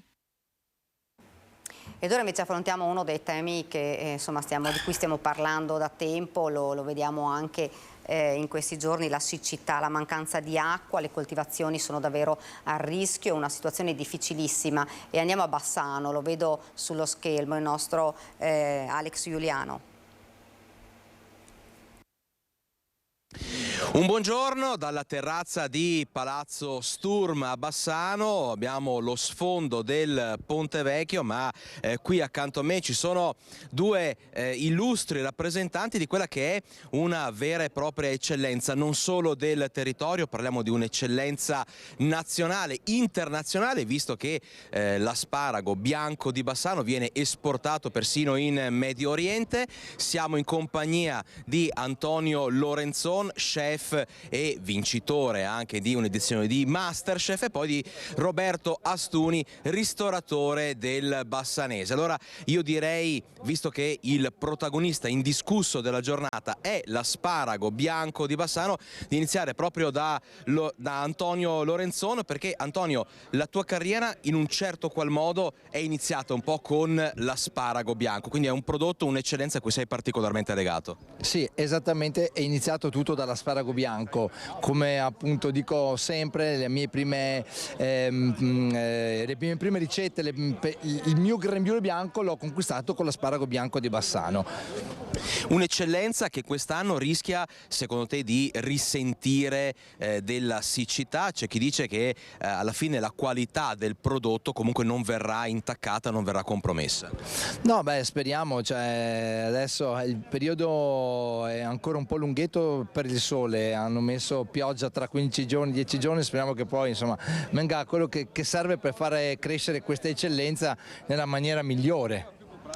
Roberto Astuni, ristoratore, lui fa parte però anche della categoria degli albergatori, quindi parliamo anche di ricettività del territorio. Questo è il periodo in cui l'asparago bianco di Bassano, aprile-maggio, dà il meglio di sé a livello di risposta di turisti, di persone che vogliono conoscere, scoprire, riassaporare questo prodotto. Come sta andando? Sta andando molto bene, la curiosità come ogni anno e le prime richieste ci sono. Ovviamente noi cerchiamo di promuoverlo in tutte le iniziative che facciamo per l'ospitalità, quindi i nostri clienti sanno benissimo che la stagione degli asparagi comincia domani e finirà a fine maggio, giugno, insomma. Quindi noi cerchiamo di privilegiare ovviamente anche nei menù per i nostri ospiti il territorio, e ovviamente in questo mese è sicuramente l'asparago, che è il prodotto più importante, credo, per l'economia turistica ed enogastronomica bassanese. Ecco, come verrà declinato un po' l'asparago bianco in questa stagione? Si parla di una rassegna che porterà a conoscere e a provare nuove esperienze, nuove anche combinazioni. Allora, prima di lasciare la parola ad Antonio con qualche ricetta, qualche consiglio particolare, Roberto, voi come ristoratori cosa state organizzando? La tradizione vince sempre, quindi i due piatti principali, quindi il risotto con gli asparagi e asparagi alla bassanese, quelli ci saranno, credo, in tutte le tavole di ogni ristorante. Poi ognuno cercherà di declinarlo in modo diverso a seconda proprio delle proprie capacità, possibilità e modo di innovativo che può esserci. Oggi la tecnologia aiuta, ci sono cotture differenti, c'è tutto un mondo comunque che sta andando avanti, soprattutto con i ragazzi giovani che evidentemente parlano un linguaggio diverso dal nostro.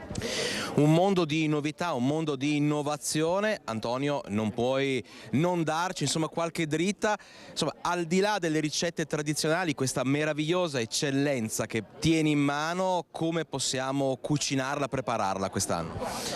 Io faccio il classico uovo, l'uovo a asparago io lo faccio in maniera un po' diversa, un po' più, appunto, come diceva Roberto prima, un po' più rivoluzionario, cotto a bassa temperatura l'uovo, l'asparago anche, poi rigenerato con delle spume. Questo è un po' rivisitare l'asparago uovo. Io tendo sempre l'asparago un po' a cambiare il modo di cottura, perché nelle cucine delle mamme e delle vecchie cucine, insomma, l'asparago si tendeva a cucinarlo talmente tanto che si doveva spaccare con la forchetta. Io no, l'asparago lo cucino molto poco perché mi piace sentirlo croccante, mi piace sentirlo piuttosto consistente, e anche perché così si tolgono via meno proprietà a forza di bollirlo. Quando tu l'hai fatto bollire 8-10 minuti, insomma, è più che sufficiente. Quindi ecco, questo è un consiglio che do, a differenza di una volta che appunto veniva stracotto sto asparago. È un peccato perché le proprietà vengono buttate tutte nell'acqua. Invece cotto poco, addirittura, che non si fa mai, crudo, marinato con un gamberetto al limone, favoloso. E allora noi ci rendiamo conto, ci siamo assunti, visto l'orario, una responsabilità particolare, perché insomma vi abbiamo fatto venire l'acquolina in bocca, ma so che ci perdonerete di questa colpa, tra virgolette. Noi vi salutiamo, se non ci sono domande da Bassano del Grappa. È tutto con le immagini di questa eccellenza del nostro territorio. Una vera eccellenza, ma come vi anticipavo parliamo anche di siccità, perché purtroppo ci sono colture che stanno davvero rischiando, che stanno sofferendo, e lo facciamo insieme a Giorgio Polegato, presidente della Coldiretti di Treviso, buongiorno. Buongiorno. E a Amedeo Gerolimetto, presidente del Consorzio Bonifica Piave, buongiorno. Buongiorno a tutti voi. Partiamo proprio da questo, insomma siamo in una situazione di vera emergenza, di criticità. Abbiamo visto ha piovuto poco e nulla, ecco, e questo insomma crea dei problemi non indifferenti per le colture. Sì, dobbiamo pensare che in questo periodo iniziano le semine e se non piove mette in grosse difficoltà i produttori. La pioggia dell'altro giorno darà un po' un'accelerata a questo aspetto, però chiaramente siamo in ritardo e comunque quando sarà il momento di irrigare le disponibilità che abbiamo sono sicuramente scarse, perché se non c'è l'acqua, visto i bacini, visto comunque la disponibilità che è sicuramente inferiore all'anno scorso, perché abbiamo una situazione che non si è mai vista negli ultimi anni. La neve in montagna ne ha fatto poca, e perciò avremo anche disponibilità nei prossimi mesi con quantità inferiori rispetto a quello che è il fabbisogno.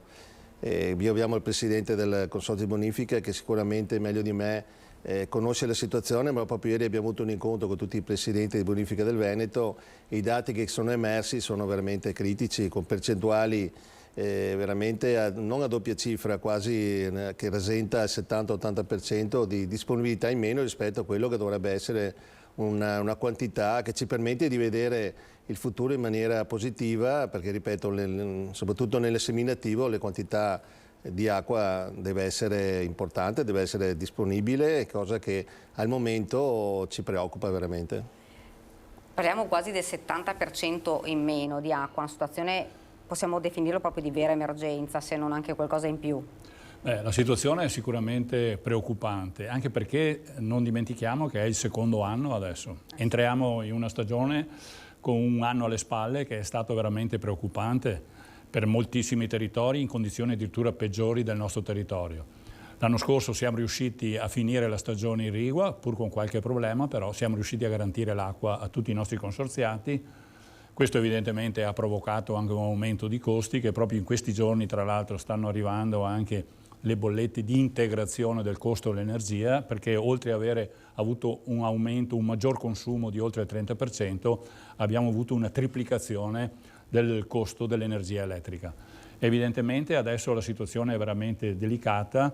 Non dimentichiamo che già noi siamo entrati adesso in una fase di utilizzo dell'acqua a ranghi ridotti, perché anche le derivazioni invernali le abbiamo ridotte di quasi 2/3, quello che normalmente noi abbiamo nei corsi d'acqua. Non a caso noi vediamo che i corsi d'acqua attuali a livello di superficie proprio corrono al minimo, proprio per garantire un attimo un lento ricarico anche della falda stessa. Una falda che tra l'altro sta andando ai minimi storici, siamo sotto il livello minimo che abbiamo registrato negli ultimi anni. Perciò questo preoccupa ancora di più, perché la falda serve evidentemente da un segnale per il magazzino, per lo scrigno di conservazione, per l'acqua potabile. E fra l'altro le previsioni non fanno di certo ben sperare. Le previsioni non fanno ben sperare, noi ormai siamo tutti là che guardiamo con il cellulare le previsioni della settimana prossima, poi improvvisamente vediamo che a fine settimana vengono rinviate di un'altra settimana. Ma al di là di questo, quello che preoccupa anche è il tempo che è passato, e cioè la neve che è caduta in meno, e questo è un fatto molto molto delicato, perché noi sappiamo che il lento scioglimento delle nevi ci garantiva un'adeguata ricarica dei bacini di montagna.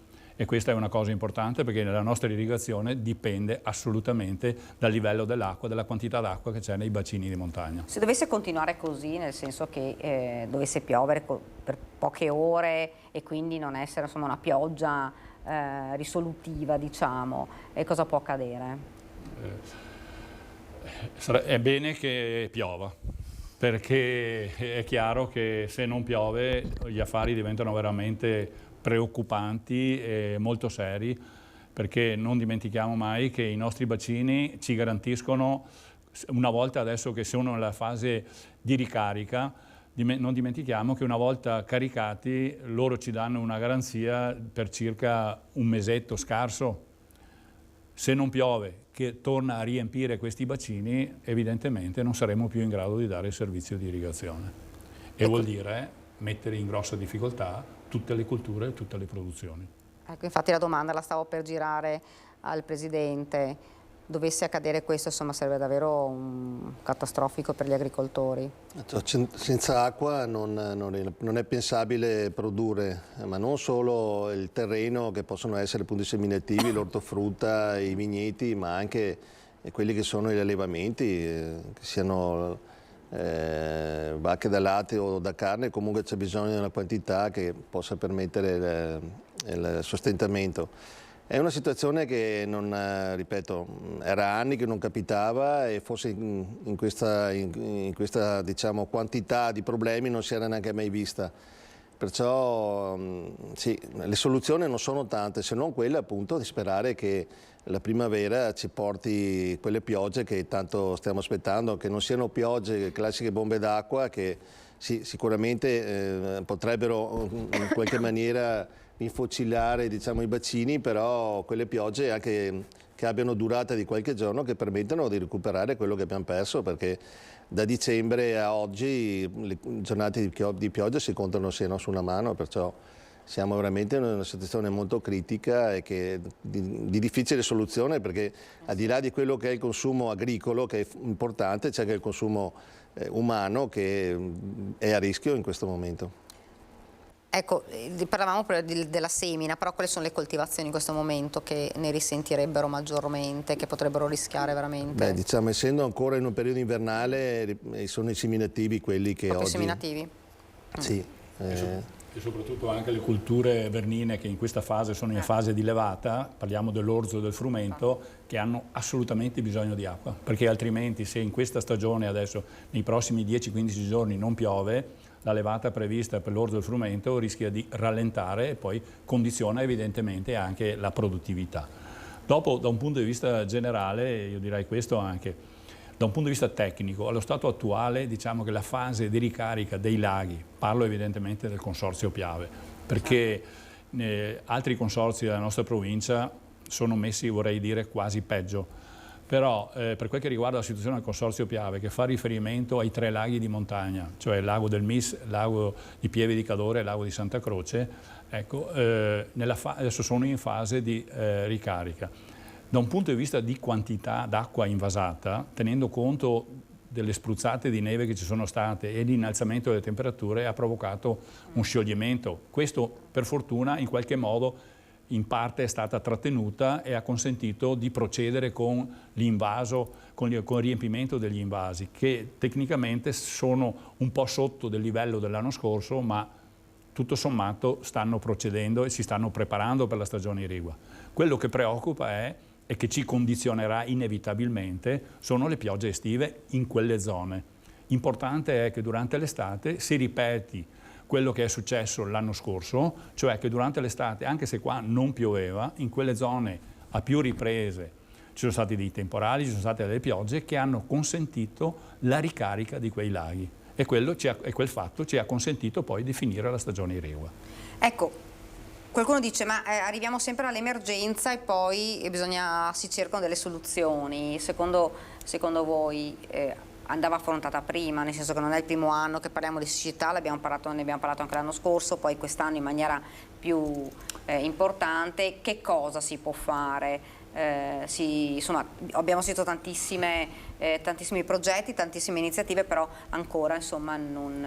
Evidentemente i problemi si risolvono con le disponibilità delle risorse finanziarie, perché le idee e le progettazioni le abbiamo messe in campo. Abbiamo chiesto addirittura ai nostri consorziati dei sacrifici per favorire la progettazione. Non dimentichiamo che il consorzio di bonifica vive con i contributi dei consorziati, assolutamente. E gli investimenti straordinari invece vengono fatti grazie alle risorse che invece possono arrivare a livello comunitario o a livello nazionale. Noi abbiamo presentato una progettazione importante per la trasformazione irrigua. Importante è che queste progettazioni vengano finanziate, sono in lista d'attesa, siamo fiduciosi, speriamo che adesso con questi tavoli di crisi, con questi commissari che dovrebbero essere nominati, con queste commissioni ad hoc per la siccità che vengono create a livello nazionale, dotino anche di fondi adeguati, magari il PNRR, di cui ne abbiamo parlato tanto, ecco, e che qualcosa arrivi anche su questo territorio che ha progetti in attesa per oltre 100 milioni di trasformazione irrigua, che vuol dire ridurre di 2/3 il consumo d'acqua e garantire la stessa superficie. Queste sono risposte, questo possiamo fare noi come territorio, tutto è condizionato dai finanziamenti. Sì, poi io vorrei aggiungere che un'altra cosa, dobbiamo pensare che dell'acqua piovana che arriva ne recuperiamo forse un 2% in pianura. Questo è un dato che bisogna assolutamente aumentare, bisogna creare questi invasi che già potrebbero esserci, ci sono nella nostra zona, soprattutto in provincia di Treviso, però chiaramente vanno comunque messi in garanzia, vanno create le condizioni per recuperare, per tenere l'acqua a disposizione e poi ripomparla dove c'è la necessità. Questi sono interventi che la Regione sta pensando, chiaramente i costi sono importanti, però credo che sia uno dei modi per poter almeno recuperare quell'acqua che ci arriva nei momenti che magari non serve per poi usarla nei momenti di fabbisogno. Questo è sicuramente una delle cose da fare. Per esempio nell'Alto Trevigiano, nella parte collinare, in particolare negli OCG, abbiamo firmato un accordo con l'associazione di categoria, con il Comune di Valdobbiadene e con appunto il consorzio per creare degli invasi per dare la possibilità ai produttori di portare l'acqua in quelle aree che hanno sofferto particolarmente nel 2022 con perdite di produzione nelle famose rive o nei famosi ciglioni dell'area del Conegliano Valdobbiadene. Purtroppo hanno sofferto in maniera sensibile perché l'acqua non si può portare. Se riusciamo a creare questi invasi dobbiamo farlo per mettere appunto a disposizione quell'acqua che serve, che è assolutamente necessaria per poter arrivare a fine produzione e poter vendemmiare un'uva che sia, oltre a quantità, che sia anche di qualità. Ecco, pochi giorni fa è stata firmata un'ordinanza dal Presidente Zaia, ancora non si parla di razionare l'acqua, ma secondo voi arriveremo, se dovesse continuare così, a dover fare una scelta così? Beh, è chiaro che le premesse ci sono, nel senso che se non piove, questa è stata la prima avvisaglia per arrivare sicuramente a ridurre la disponibilità, perché se non c'è non si può inventare. È chiaro che dobbiamo essere fiduciosi e sperare appunto che la primavera ci porti quell'acqua che abbiamo bisogno, altrimenti saranno problemi per tutta una serie di consumi che noi vediamo quotidianamente, che dovranno essere ridotti, razionati e comunque dobbiamo pensare a un utilizzo dell'acqua in maniera più intelligente, avere più sensibilità, più rispetto, perché a prescindere comunque è un valore che dobbiamo preservare. Ci sono zone che sono un po' più in crisi rispetto ad altre? Beh, diciamo che adesso, se guardiamo quello che è successo anche l'anno scorso, anche zone che normalmente non soffrivano il problema della siccità oppure riuscivano a risolvere il problema con pochi interventi irrigui, venendo a mancare la pioggia e rallentando in maniera impressionante, abbassandosi notevolmente il livello dei canali di risorgiva, i fiumi il Sile per esempio, ecco, è evidente che questo si ripercuote su tutta anche quella zona che normalmente aveva l'acqua a un certo livello. L'abbassamento delle falde fa sì che anche queste zone abbiano bisogno di acqua e di irrigazione, perciò l'area si estende ulteriormente, oltre che le zone che sono attrezzate con l'irrigazione organizzata e strutturata e turnata, abbiamo anche adesso le zone limitrofe, le zone di bonifica, che cominciano a chiedere sempre con maggiore insistenza l'acqua. Un'acqua che è poca e proprio per questo cerchiamo anche in queste zone di organizzarla con dei turni, con degli orari, in modo tale da utilizzare al massimo e non far scappare niente sostanzialmente. Utilizzare tutto fino a proprio all'ultimo. Veramente stiamo prendendo coscienza sempre di più da parte anche della gente che l'acqua è un bene veramente prezioso. In passato lo si diceva, ma comunque si apriva il rubinetto e non c'erano problemi. Adesso ci accorgiamo che il problema c'è e veramente sta diventando l'oro del futuro, diciamo, perché fin tanto che riusciamo a garantirla, garantiamo anche la sopravvivenza, garantiamo l'economia, garantiamo tutto quello che fino ad oggi siamo riusciti ad avere. Noi abbiamo parlato prima di prodotti, insomma, di eccellenza, e so che c'è stato un convegno importante sul prosecco di OCG. Sì, abbiamo in comitanza della Fiera di San Gregorio di Valdobbiadene abbiamo pensato a un convegno che rappresentasse un po' tutti gli attori della filiera, partendo da un produttore, un vinificatore, un paio di imbottigliatori, c'era anche rappresentanza del consorzio di tutela di OCG, e così per fare un po' una fotografia, fare una valutazione di come è andato l'anno scorso, ma soprattutto quale sia il futuro che ci aspetta per una denominazione così importante. E emerge il fatto che sicuramente nel 2022 si è consolidato quello che si è visto nell'anno precedente, perciò 100 milioni di bottiglie, che sono un numero consistente, importante per una denominazione così diciamo significativa, una delle più importanti che abbiamo in Italia. Abbiamo però quest'anno delle difficoltà da affrontare che sono dovute all'aumento dei costi per le aziende, la materia prima, ma anche quelle che sono l'energia, le bottiglie in vetro che incidono parecchio, sempre di più nella confezione finale, e perciò aumentare i listini per il secondo anno consecutivo mette in difficoltà le aziende.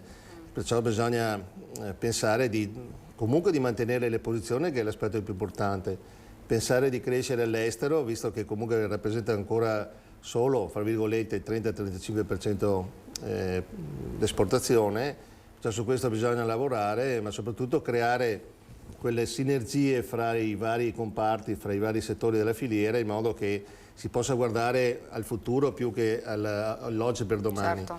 Io capisco che comunque tutti devono portare a casa quelli che sono i costi e la marginalità che è giusto che si abbia, però un equilibrio secondo me deve essere più mirato, più ricercato per far sì che appunto ci sia costanza nel tempo e tutti gli attori possono remunerare quello che è giusto, perché gli sforzi sono comunque tanti per tutti e su questo bisogna lavorare e creare sempre più informazione e coesione. Ecco, lei diceva bisogna guardare al futuro, che è fondamentale in questo momento, è difficile, anche proprio per tutti questi prodotti, perché poi insomma noi parliamo di prodotti importanti, abbiamo visto anche prima, però l'acqua, che è, come lei dice, l'oro, è fondamentale, l'oro bianco è fondamentale per vivere, insomma, ecco, per la vita, quindi come si diceva prima, guai a pensare che non piova, perché veramente rischieremo di mettere in crisi un sistema nel vero senso della parola, perché non pensare l'indotto che c'è attorno al mondo produttivo, al mondo agricolo. E fa specie un po' vedere che appunto sulle problematiche dell'acqua non c'è ombra di dubbio che viene sempre coinvolto il mondo agricolo, però dobbiamo pensare che di questo problema è un problema che riguarda a 360 gradi tutto il mondo produttivo, perché nel momento in cui si ferma l'agricoltura, quell'agricoltura che mette in moto una filiera che è lunghissima e che riguarda in minima parte, se andiamo a vedere, il valore reale legato all'agricoltura, mentre abbiamo 2 o 3 volte il valore, basti pensare all'esempio che faceva prima il Presidente, su una bottiglia di vino, quanto c'è di prodotto agricolo puro e cosa c'è dietro invece su tutto il resto, per capire l'importanza di questo settore, e non a caso è definito appunto il settore primario. E non dobbiamo mai dimenticarlo questo, e preoccuparci veramente di riuscire ad accompagnarlo, perché abbiamo sempre meno persone disposte a vivere all'interno delle aziende, e perciò dobbiamo cercare di fare tutto quello che serve per riuscire a far sì che queste non se ne vadano. Non se ne vadano sia in pianura che non se ne vadano neanche in montagna, dove è ancora più difficile. Presidente, prima di chiudere, le vostre prossime iniziative invece? Beh, diciamo, se guardiamo il mondo vitivinicolo, abbiamo le fiere importanti, proprio questo fine settimana c'è il Prowein a Düsseldorf, che è una fiera internazionale molto sentita nel nostro settore, dove oltre alla presenza di tanti produttori italiani ci sono rappresentanti di tutto il mondo, contrariamente al Vinitaly invece, che è una fiera importante ma prettamente italiana. Lì il confronto è sicuramente su tutti i vari mercati e soprattutto fra i vari produttori.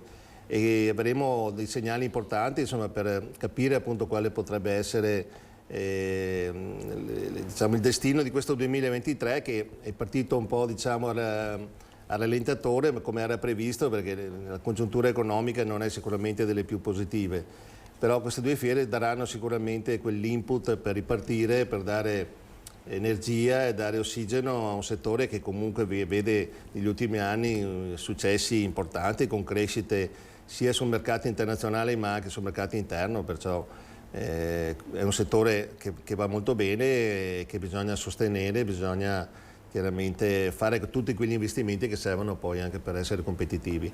Questo è sicuramente uno degli aspetti. Poi abbiamo delle iniziative che abbracciano anche naturalmente gli altri comparti. Faremo un evento a maggio sul florovivaismo in centro a Treviso e comunque tutto diciamo, per cercare di sostenere in parte, particolarmente anche quei settori che sono meno, diciamo, che hanno più difficoltà oggi come oggi, che è il settore della zootecnia e il settore anche dell'ortofrutta, che vede nella siccità e nei problemi climatici sicuramente un limite, e che perciò da parte nostra dobbiamo cercare comunque di dare quelle risposte e dare quell'aiuto che necessita. Io vi ringrazio, grazie davvero per essere stati qua con noi, insomma speriamo di poter parlare di altro e non di siccità anche nelle prossime nostre edizioni, grazie davvero. Io mi fermo, vediamo le previsioni del tempo, un istante di pubblicità, poi torniamo a parlare, perché oggi 17 marzo è la giornata mondiale del sonno, ne parleremo con un esperto.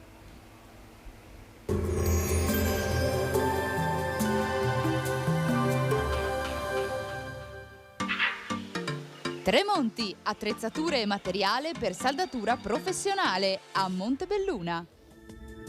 Bentrovati al meteo. Pressione atmosferica sempre stabile, il tempo sarà ancora buono e decisamente soleggiato. Vediamo insieme il dettaglio.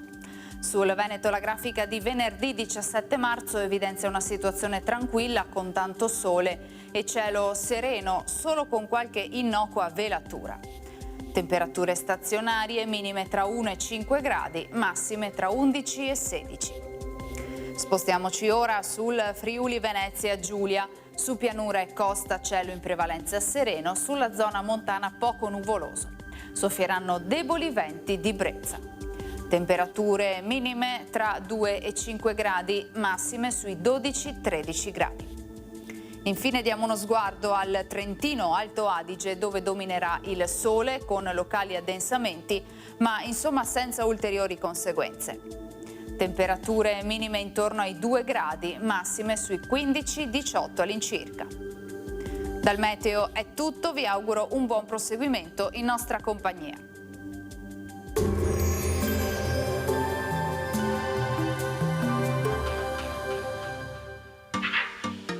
Tremonti, attrezzature e materiale per saldatura professionale a Montebelluna. studio oggi 17 marzo, giornata mondiale del sonno. Ne parliamo insieme a Luigi Gallimberti, presidente Novella Fronda ETS. Buongiorno. Buongiorno a lei. Partiamo di giornata mondiale del sonno. Quanto è importante il sonno? Perché qualcuno dice ma anche se non dormo. Allora, questa è una posizione molto diffusa, una credenza molto diffusa, però se noi pensiamo ai bisogni fondamentali della vita, c'è il bere, c'è il mangiare, c'è la sessualità soprattutto per la riproduzione della specie e c'è il sonno. Perché c'è il sonno? Perché se non dormiamo per un certo numero di ore, giorni, va in necrosi una parte del cervello e si muore.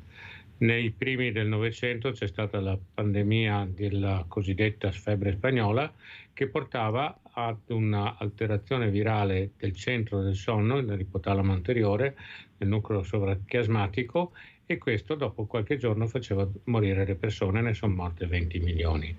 Quindi il sonno è fondamentale al pari degli altri bisogni, anche se viene tenuto da parte come aspetto di indagine e di approfondimento. Quanto bisognerebbe dormire per notte? Io sento Mi sente? poco. Ecco, quante ore dovrebbe dormire una persona per notte perché sia sufficiente? Diamo ai bambini appena nati che devono dormire 14, 15, 16 ore, alle persone adulte che mediamente dovrebbero dormire a qualsiasi età tra le 7 e le 8 ore. Senta, la correlazione, ne parlava anche lei, la correlazione tra il sonno e le dipendenze, qual è? Allora, esiste un neurotrasmettitore che è uno dei più importanti e dei più studiati al mondo nel cervello di tutti i mammiferi, che si chiama dopamina. La dopamina è il neurotrasmettitore che, se viene immesso nel liquido encefalorachidiano, cioè nel cervello, produce piacere. Questa modalità è stata inventata dalla natura per premiare una serie di comportamenti come appunto la fame, la sete e la sessualità, ed è al centro sostanzialmente dell'evoluzione della vita nel pianeta. Quando si dorme poco, la dopamina viene prodotta meno. Quando scende sotto determinati livelli, nasce il desiderio di farla risalire attraverso degli stimoli che siano in grado di provare eccitazione, perché una dopamina bassa dà un senso di noia e di vuoto che le persone sopportano, soprattutto i ragazzini, sopportano molto poco e molto male. Quindi la correlazione tra tossicodipendenza e sonno è questa: dormire poco ti fa produrre poca dopamina. Produrre poca dopamina vuol dire avere un serbatoio di piacere compromesso. L'abbassamento della capacità di godere porta la vita ad essere vuota e noiosa, e quindi a spingere verso determinati comportamenti che spesso sono alcol, tabacco, gioco d'azzardo, cocaina, eccetera, eccetera. Quindi quali possono essere le soluzioni? Nel senso che ormai la vita è una vita un po' frenetica, quindi si lavora di più, si dorme poco. Secondo lei qual è la soluzione ottimale per una persona? Di più, non ce ne so, scorciatoie non ce ne so. Sarebbe come chiedere alla gente di respirare, invece che 11 volte 12 al minuto, farlo 6 perché si ha fretta, o battere a una frequenza cardiaca dimezzata per non perdere tempo. Cioè non ci sono scappatoie, capito? Gran parte dei malanni, soprattutto dei giovani di oggi, che sono, lo leggiamo tutti i giorni nei giornali, tra la guida in stato di eccitazione, di ebbrezza notturna, che ha portato circa a 70-80 vittime negli ultimi 2 mesi, alle violenze sessuali, a condotte sessuali perverse, a guida pericolosa, a situazioni che possono arrivare sia all'accoltellamento che all'omicidio di coetanei, cosa che leggiamo sui giornali, partono tutti da una probabile deprivazione del sonno, che è il tronco comune per tutti questi comportamenti, compresi ad esempio molto diffusa modalità di autolesionismo da parte dei giovani, di tentativi di suicidio o di suicidi riusciti. Quando la dopamina è bassa, tutti questi comportamenti diventano attrattivi per i giovani. Perché non lo diventino bisogna che la dopamina si alzi. Perché la dopamina si alzi bisogna dormire e non ci sono scorciatoie di alcun tipo. Avete preso in considerazione probabilmente anche il fatto che sono molti i giovani, come diceva lei, che in questo periodo insomma abbiamo riscontrato tra vari incidenti, reati, e quindi dice che il sonno potrebbe essere una delle cause. Non una delle cause, è la causa iniziale, che poi si connota attraverso delle altre stimolazioni a seconda delle persone, dell'ambiente di provenienza, della famiglia, della condizione sociale. Mi scusi perché l'abbiamo sentita poco, perché è saltata il collegamento. Lei pensi, a lei come a tutti noi è capitato di dormire qualche ora per notte perché non avevamo tempo, perché avevamo delle cose da fare, come passiamo la giornata avendo dormito poco? I bambini che si alzano la mattina andando a letto alle 10, 11, mezzanotte, a scuola sono certamente o dormono sul banco o non riescono a stare attenti a quello che si fa. E questo è solo uno degli esempi più diffusi, ma tutto quello che voi raccontate attraverso i media, attraverso i giornali, i videogiornali, eccetera, che riguardano tutta una serie di episodi di violenza verso di sé e verso gli altri, è legata alla parte della deprivazione di sonno. Ecco, state mettendo in piedi qualche iniziativa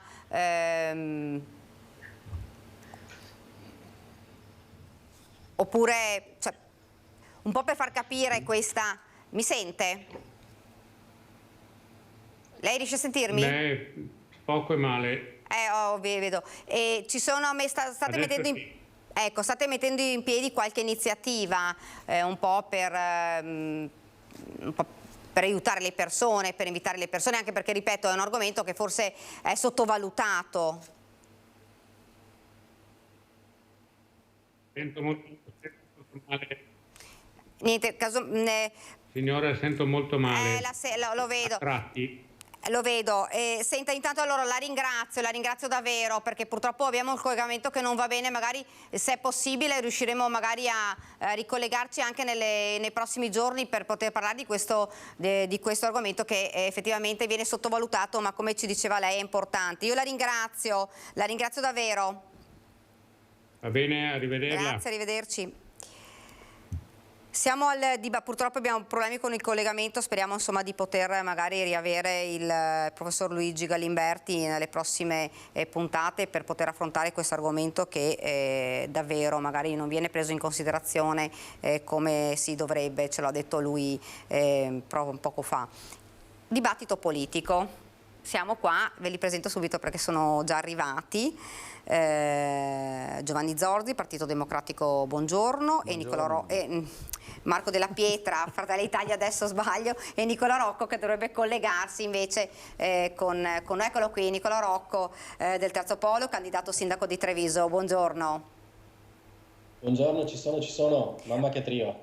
Mi verrebbe da chiedervi se dormite, visto che ho sentito il professore che diceva insomma che si rischia davvero con reati tipo insomma violenti, quindi dormite bene? Guardi me, che sono proprio l'ultimo a cui devi chiedere queste cose qua. Io 20 giorni che dormo pochino. È vero. Saluto Matteo che sicuramente starà dormendo adesso ma non dorme la notte, quindi sì, io ho proprio delle difficoltà, infatti pensavo fosse una presa in giro la giornata del sonno e con un nuovo 17, arrivato si dorme 17 pochino. Marzo, giornata mondiale del sonno. Però ancora non ho istinti omicidi. No, adesso vediamo se Zorzi si comporta bene, perché visto che Rocco è via, ma ancora no. Parliamo di una cosa invece, insomma, ieri è arrivata la notizia direttamente dal Ministro, autonomia, il governo ha dato il via libera al testo Calderoli. Un passo importante, ha detto il Presidente Zaia. Vogliamo iniziare da Nicolò.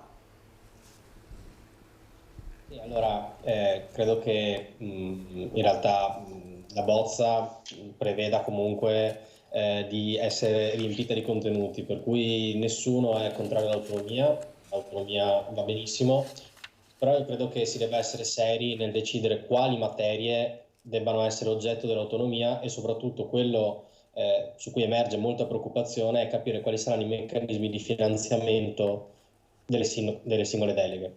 Facciamo un esempio, in Veneto sarebbe molto importante avere l'autonomia per quanto riguarda le scuole paritarie, le scuole dell'infanzia. Questo perché noi siamo una regione nella quale, grazie alla sussidiarietà orizzontale, c'è molto, supporto da parte degli istituti privati, che una volta insomma erano le scuole, però adesso sono tutte le scuole che aderiscono al FISM, per cui sulle scuole dell'infanzia c'è un contributo molto importante da parte del privato. Questo porta a un risparmio per lo Stato di milioni di euro. Quei soldi sarebbero interessanti che fossero a disposizione dei nostri territori, perché facendo un calcolo, un bambino costa al mese più o meno 9.000 euro in una scuola pubblica, mentre in una scuola veneta, mentre in Trentino arriva a costare molto di più e lo Stato investe molto di più per questo. Per cui prendiamo questo tema, le scuole dell'infanzia, benissimo che ci sia autonomia. Se invece l'autonomia arriva sulle infrastrutture, arriva sulla formazione, quella seria, insomma, arriva sulle materie come per esempio la distribuzione delle reti del gas o l'energia, allora ci prendiamo in giro e il paese fa un salto indietro. Per cui capire quali sono veramente le deleghe e poi la curiosità sarà capire quali sono i meccanismi di finanziamento, perché le deleghe senza risorse alla fine portano veramente a tenere delle deleghe vuote, quindi potrebbe essere un passo indietro. Giovanni Zorzi. Ma noi siamo sempre espressi a favore dell'autonomia, nel senso che l'autonomia vuol dire avvicinare il governo ai cittadini e quindi responsabilizzare il governo e favorire il controllo dei cittadini sul governo. Inoltre permette la differenziazione anche delle scelte politiche in relazione a quella che è la specificità dei territori. Quindi da questo punto di vista noi chiaramente siamo a favore di un percorso di decentramento, purché venga fatto nel rispetto di quello che è il dettato costituzionale e di quella che è soprattutto l'interesse generale del Paese. Quindi un'autonomia che avvenga in coerenza con la coesione sociale e territoriale del Paese.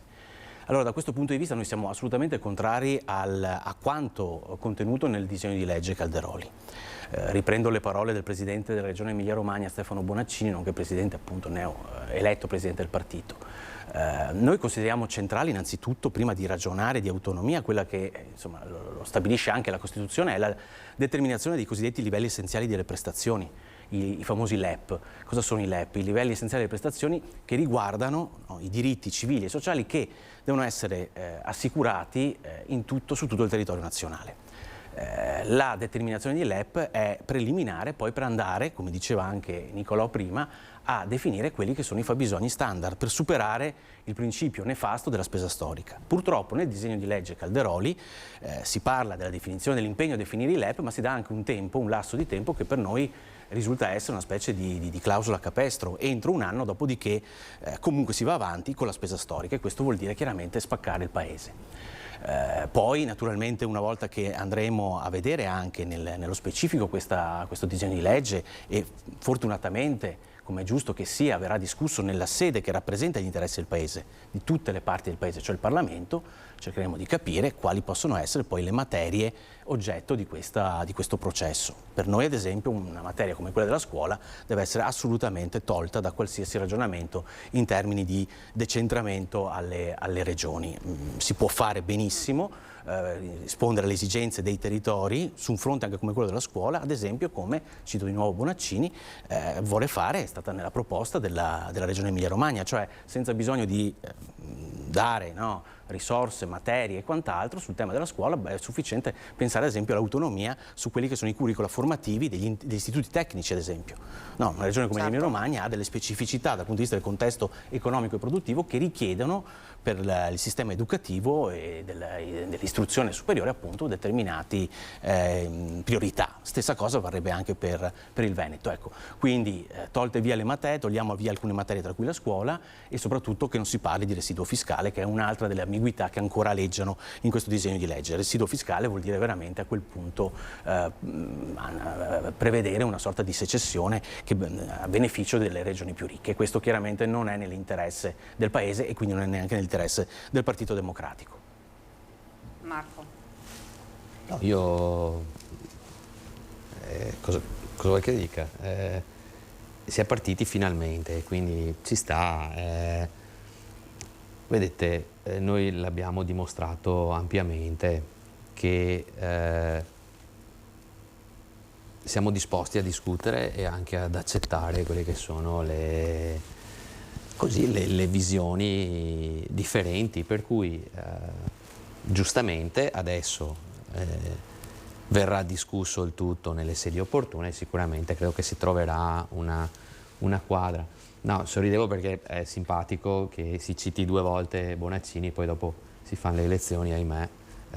No, io ti dico, ho stima di Bonaccini come amministratore, non posso dire nulla. No, simpatico anche, alla votazione. Sì, no, che non mi pare che magari l'autonomia sia una delle cose principali che ha il nuovo segretario del Partito Democratico in testa, però questa è una mia così, dai, ci sta adesso, visto che è appena siete freschi di elezione. Poi detto vedo, ciò, no, ma tant'è che poi no, che giustamente giustamente no, però guarda la mossa di presidente, di Bonaccini presidente è una mossa corretta, perché secondo me lui è un amministratore di livello, non posso dire assolutamente nulla.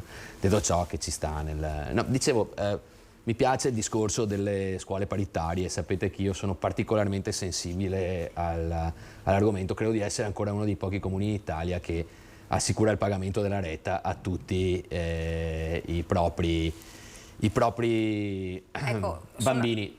Sì, No, dico che è simpatico, vedi, quando si ragiona in questi termini, ma ci si poteva ragionare anche prima di parlare di autonomia. Ma questa non vuole essere una critica, vuole essere un ragionamento a posteriori in ordine alla programmazione che viene fatta, no, dal governo centrale. Attenzione, non voglio neanche fare distinzioni di colore o di ideali, però se pensiamo che il primo bando del PNRR è stato fatto per la creazione di asili nido comunali, capite che non c'è, cioè vuol dire già aver l'Italia spaccata, perché qui in Veneto che abbiamo penso 70-l'80% di scuole paritarie, con i numeri che diceva giustamente Nicolò, attenzione, adesso abbiamo non so se chiamarla senatrice o l'ex sindaco, comunque la Rubinato, che è presidente della FISM, che si sta battendo per questa cosa qua e devo dire con forza, no? Sta portando i numeri e i numeri sono di un'eloquenza imbarazzante, i numeri sbagliano poco, no? E dici, ma caspita, ma allora anche nella programmazione di messa a terra del PNRR, perché vai a fare una scelta scellerata del genere? Cioè, quindi voglio dire, una certa forma di autonomia si poteva già pensare anche prima. Sono pienamente d'accordo che bisogna vedere bene il tutto. Anch'io non sono magari per tutte le materie, non sto, quindi vediamo, oppure ci si potrà anche arrivare, ma gradualmente. Un passaggio fondamentale secondo me per un'autonomia strutturata, e mi pare che ci stiamo anche arrivando, è quella di ripristinare l'efficacia delle province, no? E di riportarle ad ente di primo livello. Quello sicuramente ci darebbe una mano anche nella gestione di particolari materie. Ecco, diceva prima Giovanni Zorzi, ci sono delle materie tipo la questione fiscale o sì, che andrebbero... Guardate, parlavo di province adesso. Se già si pensasse a un'autonomia fiscale della provincia, magari la provincia mette delle tasse, cioè c'è una tassazione propria della provincia, che oggi vede, mi pare, un introito di circa 50 milioni di euro sull'IPT, mi pare sia questo. Adesso non voglio dire una fesseria, però i numeri ce li ho più o meno chiari, visto che ho il mio vice sindaco che è consigliere in provincia, insomma qualche dato ce l'ho. Mi pare che di ritorno dallo Stato centrale abbiamo circa 20 milioni di euro. Sappiamo bene che l'edilizia scolastica, per esempio, piuttosto che la manutenzione delle strade, sono argomenti che frizzanti in provincia. È chiaro che se potessimo trattenere quello, e quindi una parte, è chiaro che col tutto rischiamo di mettere in crisi, questo è corretto, assolutamente, cioè bisogna anche essere realisti e dire, se teniamo tutto, effettivamente mi pare però neanche che diamo il 100 e indietro abbiamo il 20, cioè bisogna trovare un equilibrio che permetta anche di aver di più se si dà di più, ecco, ma non tutto, assolutamente. Volevi dire qualcosa? No, mi sembra che quel bando poi sia stato, perché mi ricordo che aveva creato grande polemica il bando del PNRR sugli asili, mi sembra che ci sia stata una proroga di quella scadenza proprio perché nessuno ci aveva partecipato e poi l'avevano aperto anche alle cosiddette scuole paritarie, se non sbaglio. Allora, c'era stata un'apertura... E mi ricordo perché come Partito Democratico ci eravamo abbastanza arrabbiati proprio per quel bando lì. Sì, ma c'era stata un'apertura dopo che erano stati impegnati già 1 miliardo e 300 milioni di euro, quindi più della metà era già stato. Poi l'hanno riaperto per un mese dicendo dai fate scuole, e quindi anche lì un'altra fetta, cioè ragazzi, le briciole anche no, secondo me andava ragionato decisamente meglio quel bando. Adesso vediamo con la rimodulazione, ma anche lì parlare di PNRR adesso sì, siamo già nel 2024 domani, voglio dire, entro il 2026 bisogna rendicontare tutto, quindi. Nicolò?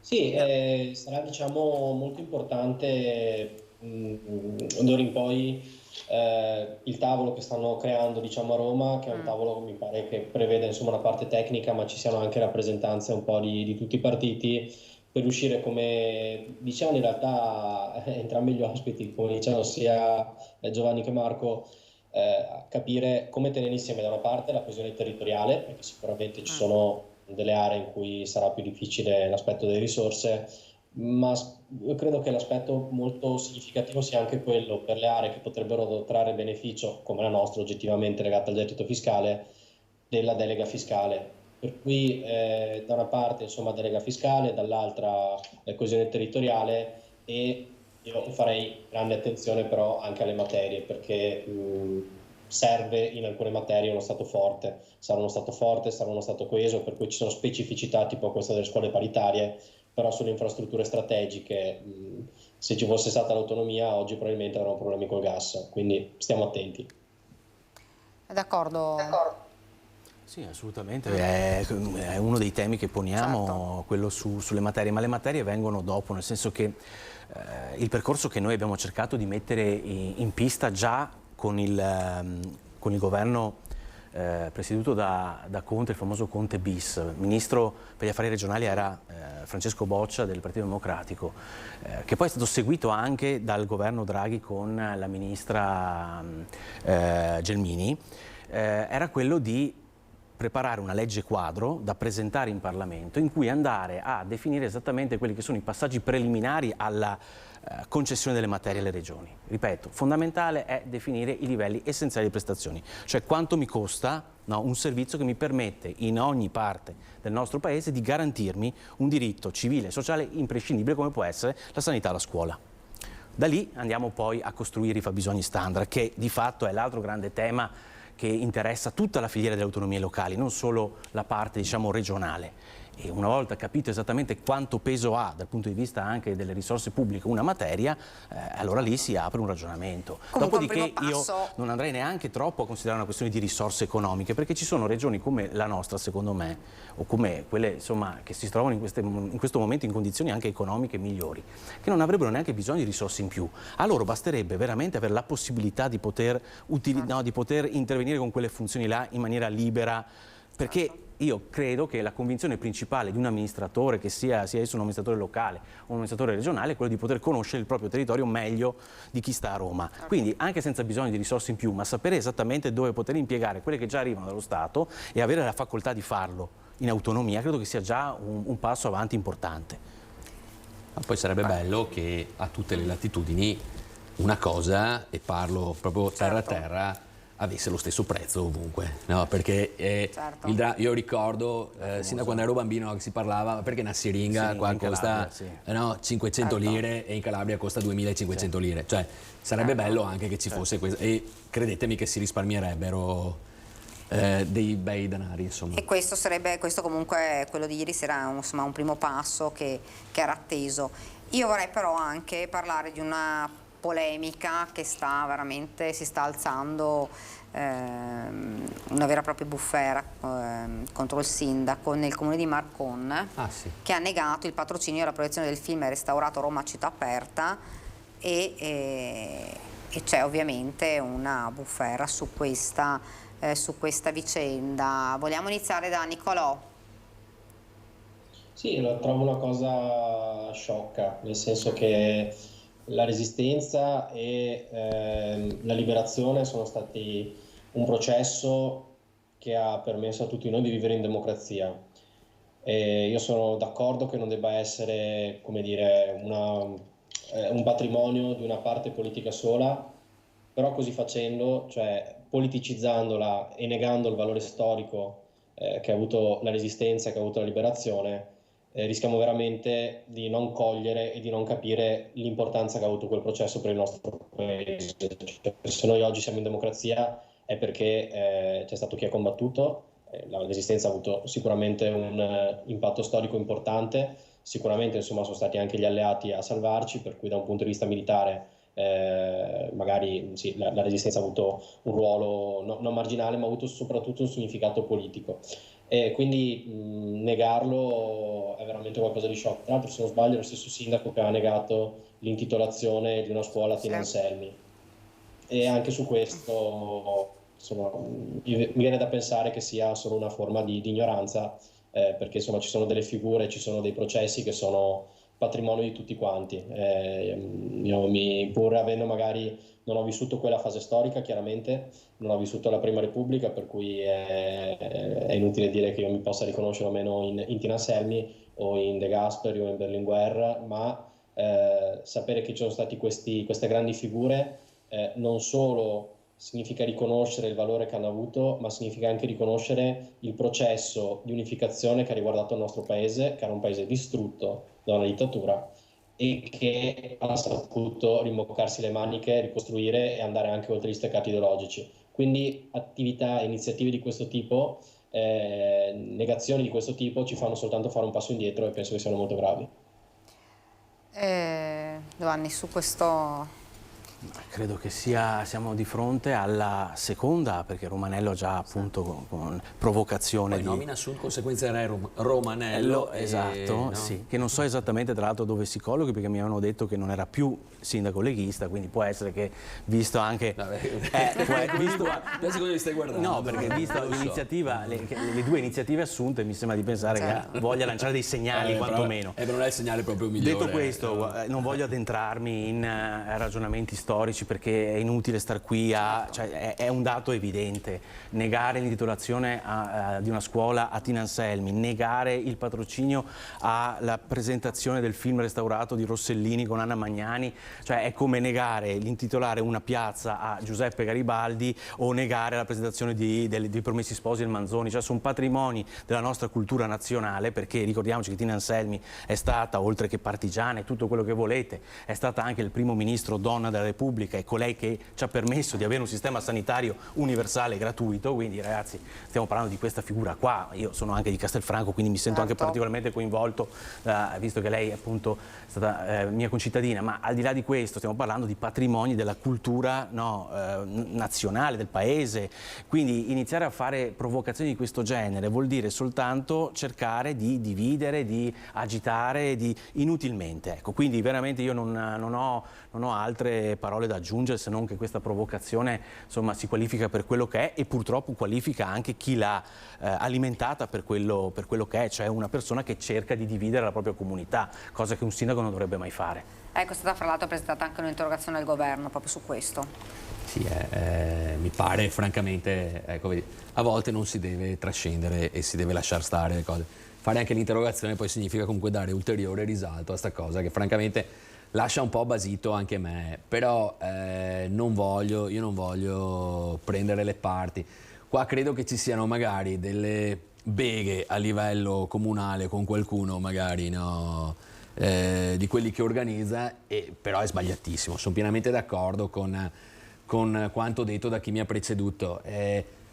Poi non dimentichiamoci che comunque a volte facendo anche questo tipo di uscite un po' si crea questo fervore mediatico che magari serve a far dire il proprio nome qualche giorno in più. Io non giudico, ognuno poi fa i conti con se stesso in coscienza. Francamente è come se io dicessi bene a Spresiano non vado alle manifestazioni del 25 aprile. La trovo una cosa veramente fuori luogo. Fatta da un sindaco comunque, guardate, da un primo io in tante cittadino. cose, io ricordo che già quando qua a Treviso c'era stata la proposta della cittadinanza, di togliere la cittadinanza onoraria a Mussolini. Ragazzi, ogni periodo storico ha avuto il proprio corso. A poco, cioè, le trovo veramente quelle cose per far vedere che io esisto, anche no. Però adesso, quando io e Zorzi tra 100 anni saremo seduti vicino in paradiso e guarderemo giù, io mi auguro che quello che è stato detto per Tina Anselmi poi venga detto anche per Giorgia Meloni, che è stata la prima Presidente del Consiglio. Ha lanciato un dai, sto cercando di tenere un po'. Certo. Credo che sì, non si possa prescindere da quello che è stato fatto e dall'importanza di alcune figure. Certo. Ma la stessa Anna Magnani, stiamo parlando di un'attrice, a me mi vengono i brividi pensare anche ai racconti dei miei nonni, quando avevano, certo. È evocativo solo dirlo, per cui ecco, trovo francamente imbarazzante la cosa. Dai. Che purtroppo sta montando dai. E non poco. E invece io vorrei, come ultimo argomento, una questione invece che riguarda il trevigiano e che sta davvero scatenando più che altro, più che polemiche, è un po' la delusione. L'avete sentito la sentenza di Ronny Levakovic, 3 anni e 4 mesi per un duplice omicidio stradale. Qualcuno dice insomma 2 vite valgono 3 anni, fra l'altro probabilmente farà anche lavori socialmente utili, perché anche lui poi, Ronny Levakovic, è rimasto comunque ferito in maniera grave, permanente, le sue disabilità attualmente. Ieri uno degli avvocati della famiglia ha detto una frase, ha detto per l'Italia questa sentenza è anche una sentenza importante, il che fa capire che evidentemente c'è davvero qualcosa che deve cambiare, perché si può patteggiare per un duplice omicidio stradale con un tasso alcolemico alto. Giovanni.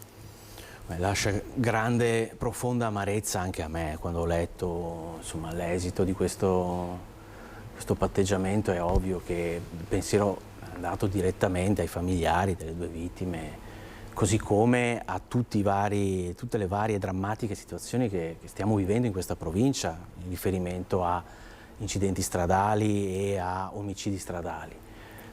Io credo che qui sia giustamente da porre un tema di cercare di modificare quello che è il sistema della giustizia, con la certezza della pena, con una pena adeguata a quello che è chiaramente il reato che viene contestato, che viene poi appunto anche confermato in giudicato. Quindi da questo punto di vista io credo che sì, ci sia da riflettere, che la politica sia chiamata a farlo, sempre nel rispetto chiaramente di quelli che sono poi i diritti della persona, quello che è anche il principio, se vogliamo, riabilitativo della pena, tutto quello che volete, però obiettivamente io, ripeto, di fronte a certe notizie penso al dolore di chi sta affrontando ulteriormente questa situazione e su questo, ripeto, c'è da riflettere. Io non ho gli strumenti perché non sono il Ministro della Giustizia, non sono Nordio, non sono in grado neanche di poter avanzare una controproposta, ma credo che una riflessione vada fatta anche per evitare poi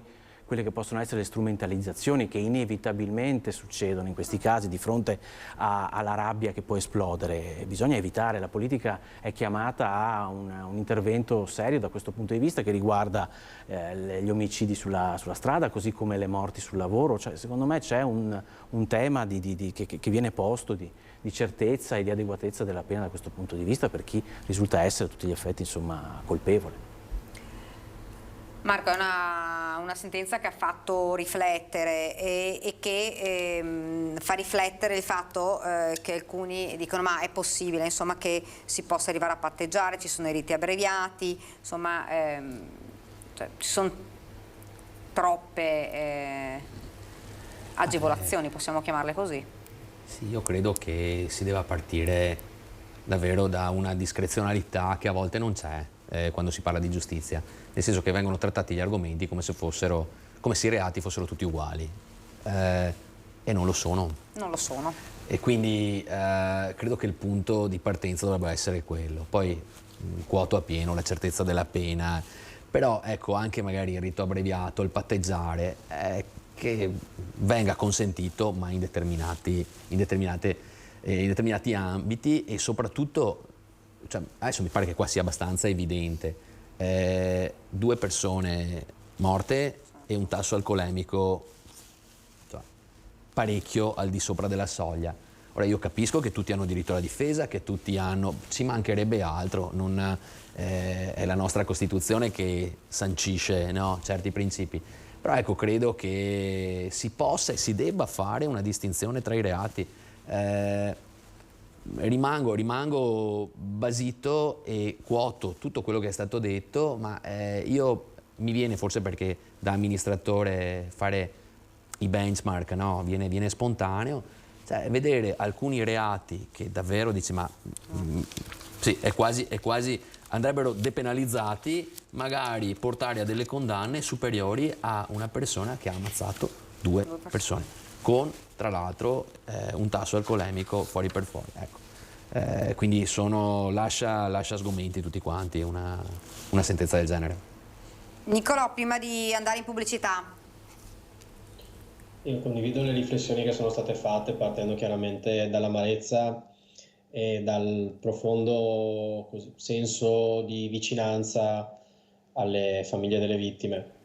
Poi sulla giustizia è sempre difficile intervenire perché noi spesso non abbiamo gli strumenti per capire quali sono le motivazioni che portano un giudice a operare in una direzione o in un'altra, per cui molto spesso insomma sappiamo che i giudici prendono delle decisioni pur sapendo che le loro decisioni magari potrebbero avere un impatto mediatico molto forte e molto anche negativo in termini di opinione pubblica, però probabilmente insomma il loro lavoro hanno studiato per farlo e quindi a loro sta anche avere gli strumenti per poter intervenire.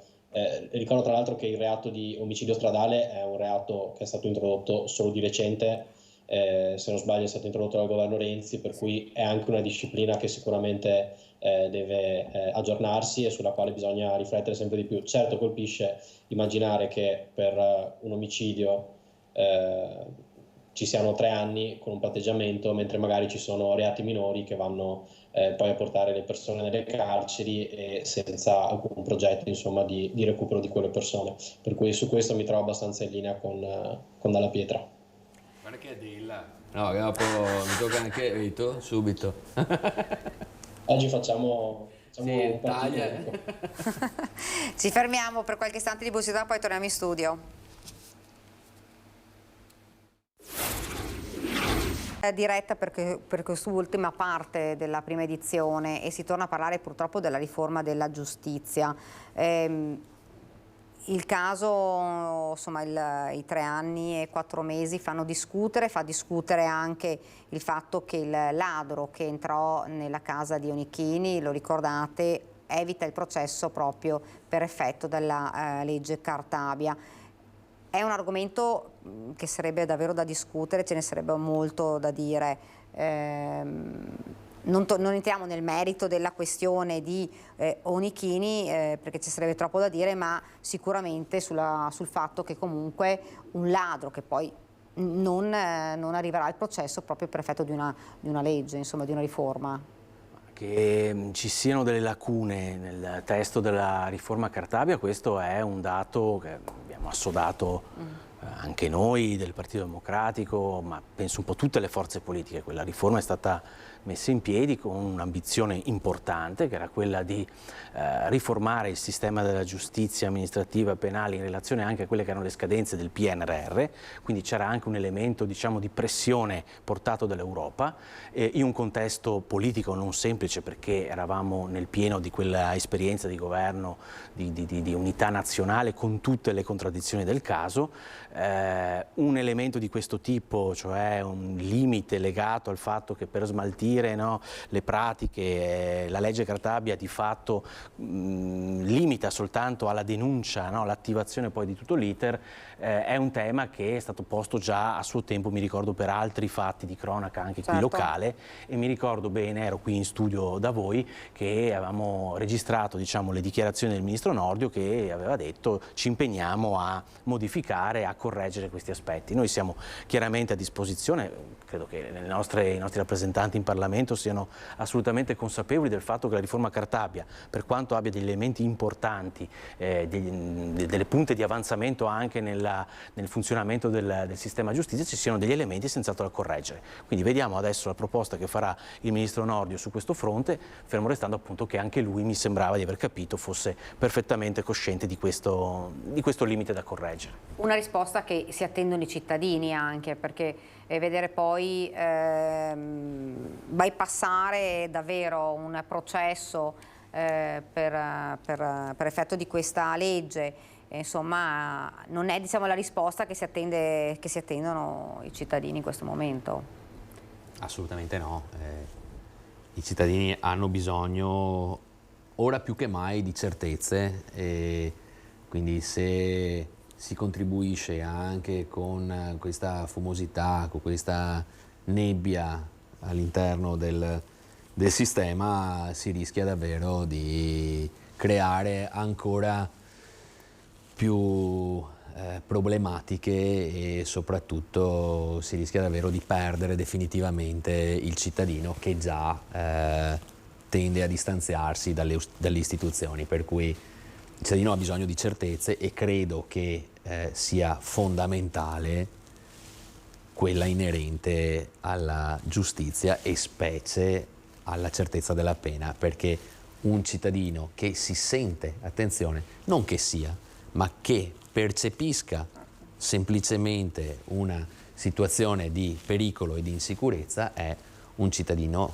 chiaramente scontento, per cui c'è da lavorare sicuramente. Credo che questi siano quei temi che davvero trascendano qualsivoglia appartenenza politica e qualsivoglia idealismo, e come tali vanno perseguiti, per cui sono assolutamente sicuro che anche le minoranze daranno supporto al ministro, e mi auguro sapremo trovare la quadra il prima possibile. Nicolò? Sì, in realtà secondo me la giustizia è uno dei temi più divisivi che possa esistere, non tanto magari sui temi, insomma, della pena, del funzionamento, che dipendono anche molto spesso banalmente dalle risorse che si mettono, però tendenzialmente la giustizia è comunque un tema che divide, che parte da scuole filosofiche, da scuole di pensiero molto rilevanti, però concordo sul fatto che vedere non riconosciuto un proprio diritto allontana il cittadino dalle istituzioni, e questo è qualcosa che non possiamo permetterci. Oltre a tutti i temi, insomma, della giustizia penale, secondo me c'è poi un enorme tema che riguarda la certezza per quanto riguarda il diritto, che permetta all'economia, alle imprese di poter investire nel nostro paese. Cioè il tema della giustizia oltre che a riguardare la giustizia in sé, quindi la certezza della pena, il fatto che vengano garantiti i diritti, va a inficiare anche sulla competitività del paese, cioè un paese dove le regole sono chiare e funzionano è un paese nel quale è anche più facile investire, e secondo me se c'è crescita economica c'è anche maggiore coesione sociale. Quindi giustizia e sviluppo economico sono due temi che stanno assieme, partendo da una radice chiaramente che va oltre l'aspetto, chiamiamolo così, economico, ma anche la crescita economica dipende dai paesi in cui c'è certezza della pena, in cui i cittadini hanno fiducia nello Stato, per cui regole chiare, magari poche, perché noi abbiamo il problema anche di avere un diritto che è composto da tantissime norme, molto spesso in contraddizione tra di loro, però quelle regole semplici da rispettare, facili e che permettono alla comunità di riconoscersi e di stare assieme. Ecco, il fatto che i cittadini non si avvicinino alle istituzioni, anzi si stiano allontanando dalle istituzioni, è sicuramente un problema, però sentiamo anche la gente che ci dice non si sente davvero più sicura, cioè quindi non c'è più la percezione dell'insicurezza, ma c'è proprio il fattore della gente che dice non siamo più sicuri, abbiamo paura, e questa legge, questa riforma di certo non sta aiutando nessuno, ecco, e quindi se per certi versi andava bene, per certi altri andrebbe modificata e in maniera magari un po' più così veloce, i cittadini cominciano ad essere davvero esasperati a prescindere dalle istituzioni. Sì, è quello che diceva Marco prima banalmente, nel senso che la percezione della sicurezza è fondamentale, nel senso che quando parli di sicurezza, la sicurezza deve essere innanzitutto percepita, altrimenti il rischio è quello di creare delle situazioni di, passatemi il termine, di paranoie, per cui alla fine la gente pensa di essere in qualche maniera in un contesto da Far West, quando non lo è. I dati della prefettura ci dicono che la Marca trevigiana è una delle... non vorrei aprire. No, è una delle province, però i dati della prefettura ci dicono che la Marca trevigiana è una delle province più sicure d'Italia, quindi da questo punto di vista credo che i numeri, visto che sono stati citati prima da Marco, dicano che insomma da questo punto di vista non siamo a Los Angeles, non siamo in Colombia, non siamo neanche in alcune zone nelle periferie delle città del nostro paese. Detto questo, però, ripeto, noi dobbiamo venire incontro a quello che è una esigenza che il cittadino avanza alla politica, la certezza di vivere in un contesto sicuro. La riforma Cartabia, con tutti i limiti che ha in questo momento, probabilmente non dà questa certezza e quindi va messo a mano. No, assolutamente, i dati sono sicuramente confortanti, però è vero anche che poi dopo quei dati vanno sempre letti almeno da un paio di punti di vista, nel senso che c'è anche gente che non denuncia e quindi chiaramente non viene conteggiata. Però detto ciò, è vero anche che va sempre messo a terra nel luogo dove uno vive. È chiaro che per noi qua un qualcosa che ad altre latitudini o in altri stati viene così considerata una banalità, magari da noi è visto come un qualcosa di più grande, ma dipende da come sei abituato a vivere. Io credo sinceramente che nel momento in cui tu hai una legge chiara, la percezione sia quella diversa, corretta, perché è vero che uno lo può compiere lo stesso reato, può fare comunque qualcosa che non dovrebbe fare, però sai che se questo lo fa rischia davvero. Se invece poi vedi che ammazzi 2 persone e ti becchi 3 anni e 4 mesi, allora uno dice beh, possiamo fare quello che vogliamo, come diceva Giovanni, il Far West. Siamo arrivati al termine, quindi io ringrazio davvero Nicolò Rocco per essere stato con noi, ringrazio Marco Della Pietra e Giovanni Zorzi. Grazie. Ringrazio anche i registi che ci hanno seguito in questa diretta e voi telespettatori, grazie davvero. Ovviamente l'appuntamento è per domani, grazie, arrivederci.